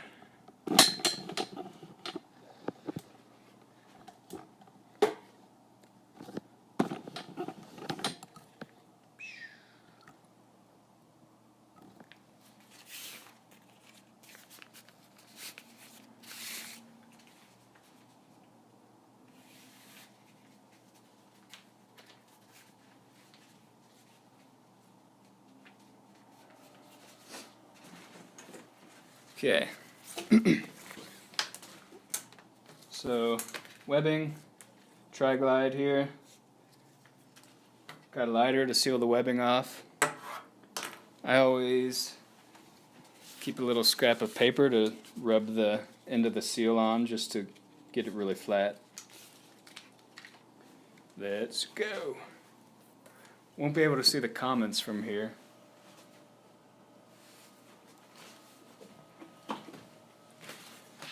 Alright, first things first, I'm going to lock on this little tri-glide.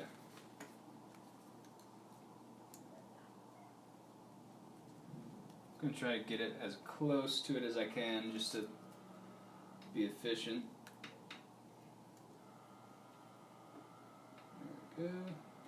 This webbing's already sealed there. Alright.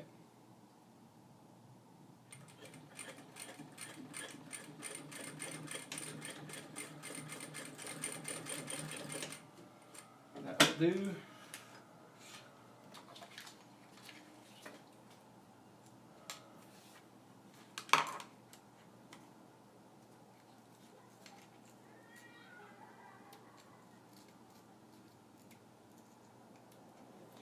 Trim off the threads, seal them up.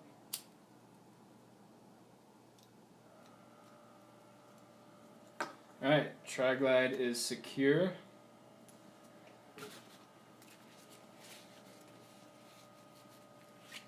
Now, just going to secure that to the middle of this strap here.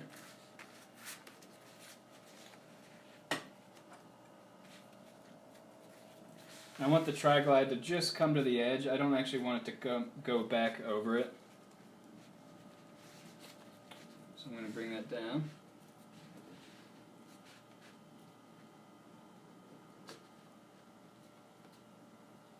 Drop the needle.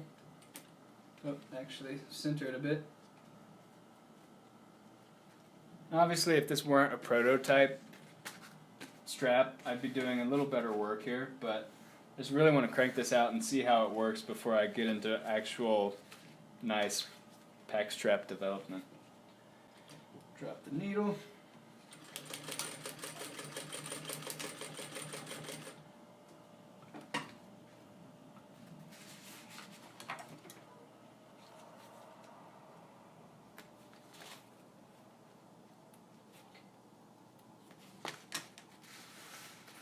This is why industrial machines are awesome, because my machine would have really struggled getting through there. That's not the prettiest, but I guess it doesn't matter. Alright, so as far as spacing here goes, down in here is where the chest strap is going to go. So I'm probably going to secure this. Might as well just make it some arbitrary number. Let's get this.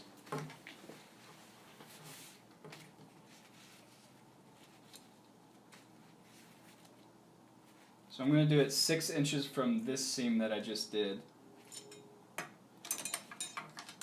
We'll see if that works.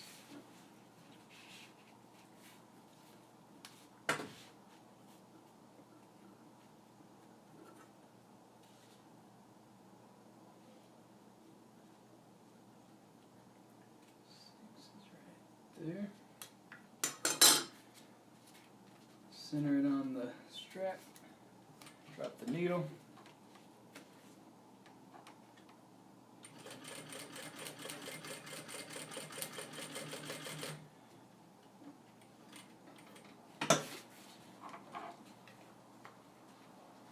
Trim it up.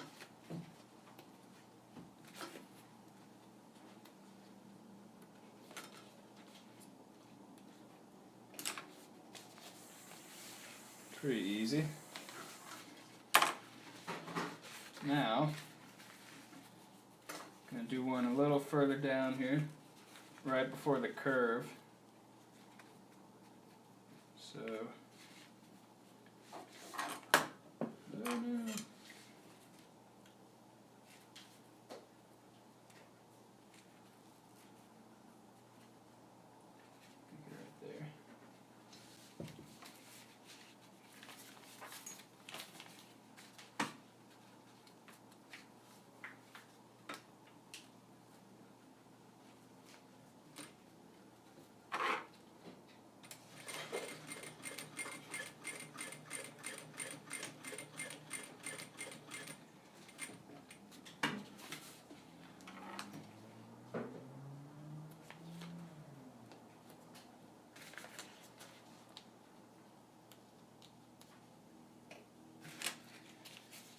Alright.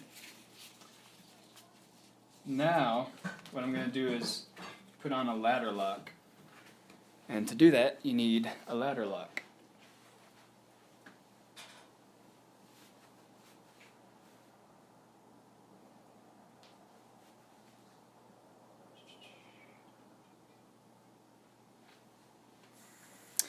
Actually, I think that's a good idea.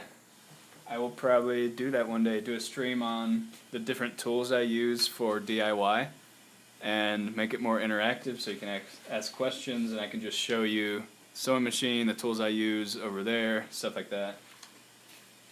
Good idea. Alright, so I'm going to have to cut this webbing.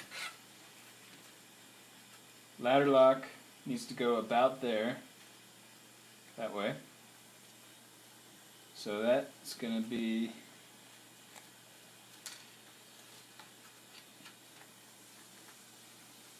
about like that.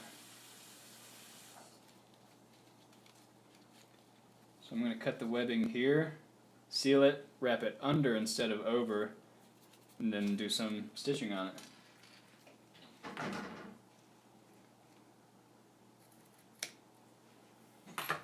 That. Get my scrap ready.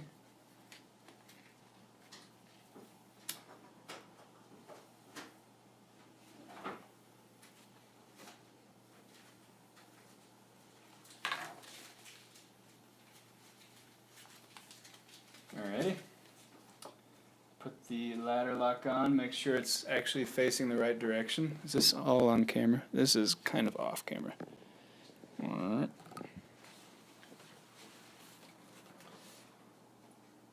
So you want the little, whoops, you want that part facing up and that part facing towards the pack down.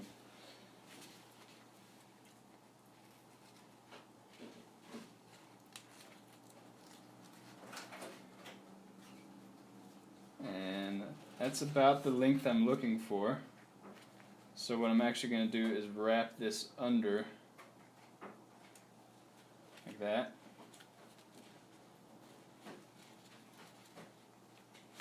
Line that up to the edge. Make sure the webbing is straight, and then I'm going to stitch it here, and then I'll lock in this loose end by stitching there.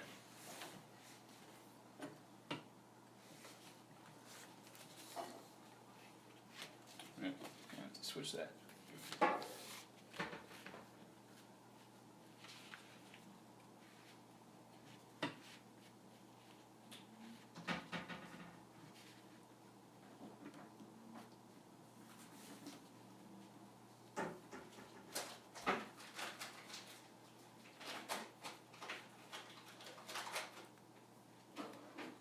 Always make sure your thread is actually in the foot. There we go. Drop the needle.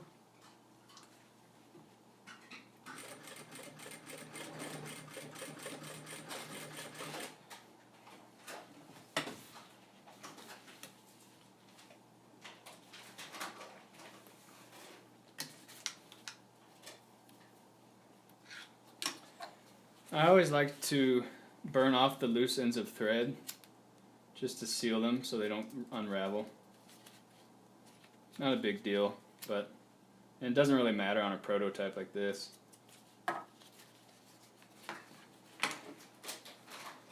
Alright, one more stitch here just to hold in that loose end of webbing.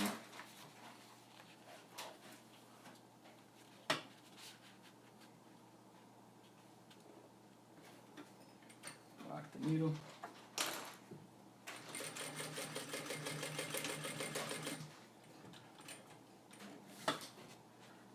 I don't know if that shows up on camera, not quite, but when I really need to do really fine work to make sure I don't go over an edge or something, I'll actually hand roll this wheel just to make sure that I don't overstep the stitching.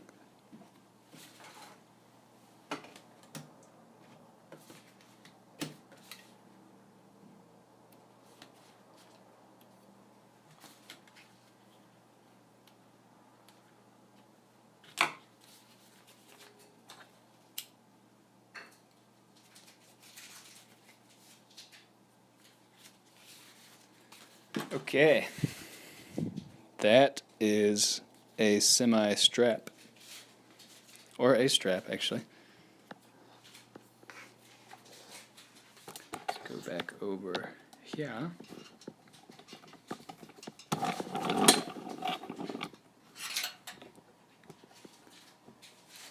Bring in the lighting.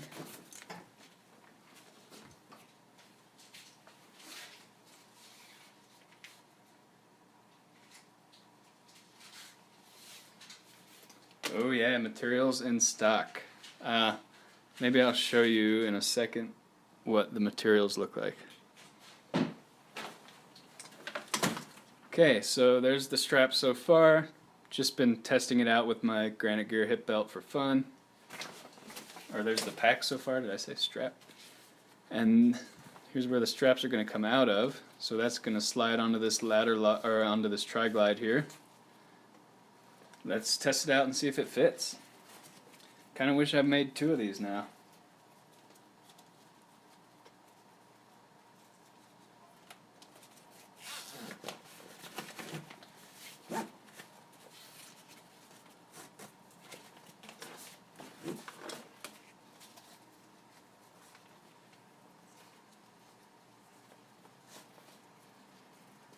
So this webbing must be really narrow, because that is sliding a bit when I pull hard.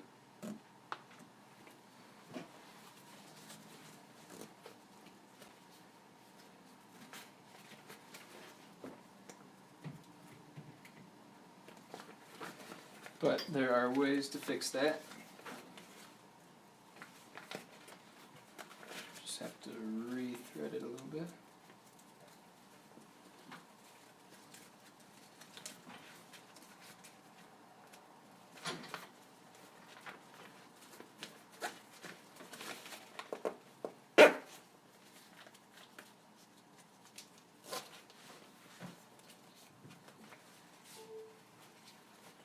Yeah, that's not really ideal. These tri-glides slide a little too easily on this webbing. This is a really thin webbing, It may be ladder lock territory.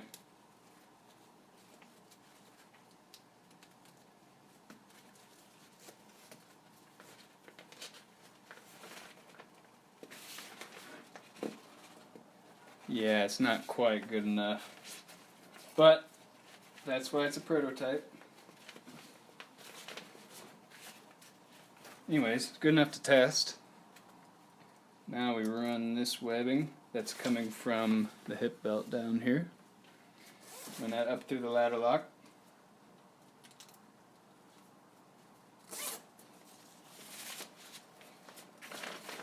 And there is a functional-ish strap. So what I did here is I reran the webbing through this tri-glide just to make it grip a little more. But in the future, I'm going to have to use ladder locks because that's just not going to hold well enough for a backpack. And I did this design because I wanted the straps to be modular so I could actually prototype straps like this and test them. In the future, I will definitely be securing the straps to the entire pack. Although this does allow for some adjustability if you have different height people or different torso lengths.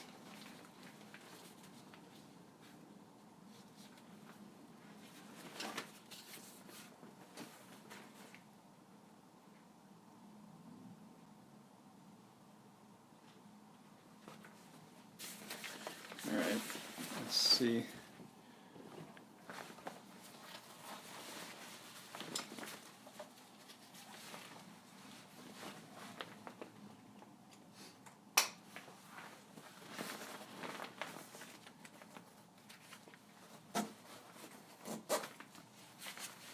I don't know if that's actually showing up on camera.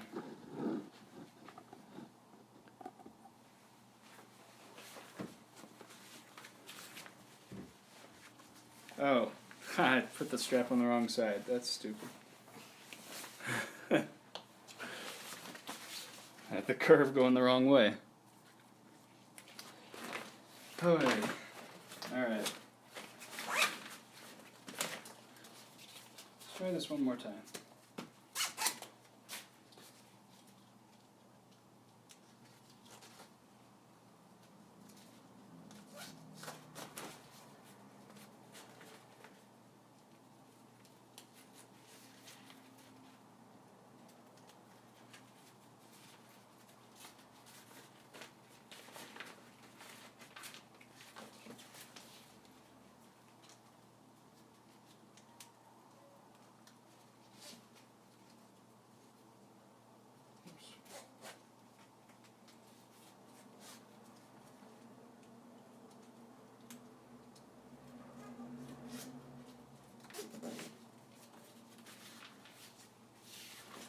It actually doesn't take that long to make a pack.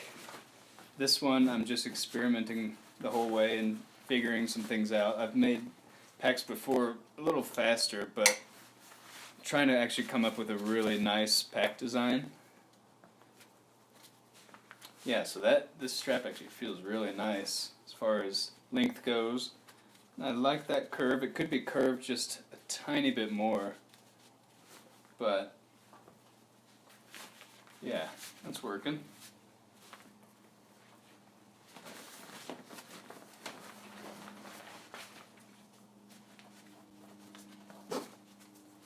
See if I can bring this back a bit.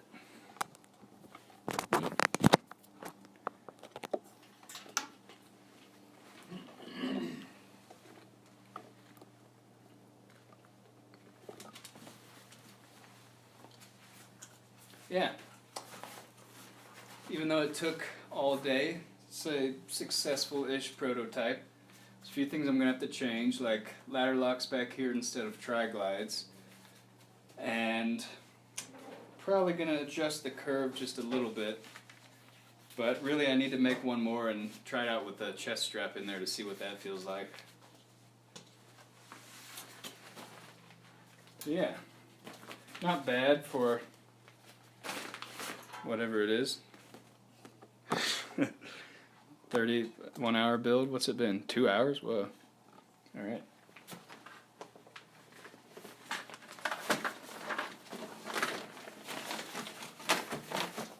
yeah, that's the pack so far. I'll be doing some more future work on it. I'll be adding a collar up here, a little extension collar to give it some more capacity. Kind of wish I would have live streamed the whole build now. Probably could have done it in the time it took to make this strap today. It's got elastic pockets on the side. You can always adjust the tension on those with that. And it's a super simplistic foam back panel frame. You can actually see the frame there. Just slides right out. And that is 3/8 inch EVA foam.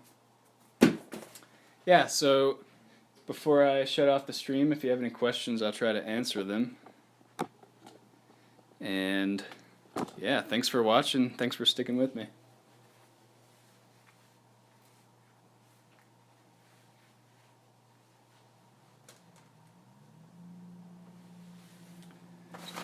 Yeah, the color's different. I was just experimenting because there's enough black packs on the market. I wanted to try a white one. In the future, I'm probably going to move towards black just because I think it looks a little sexier. But, is what it is. I like the purple.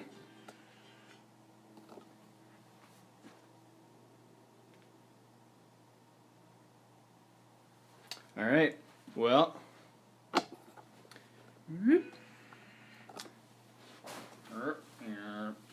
Guess that's it, guys. So, thanks for watching. Follow me on Facebook, Instagram, all of that if you want to stay up to date with my future live streams. And I'll see you next time.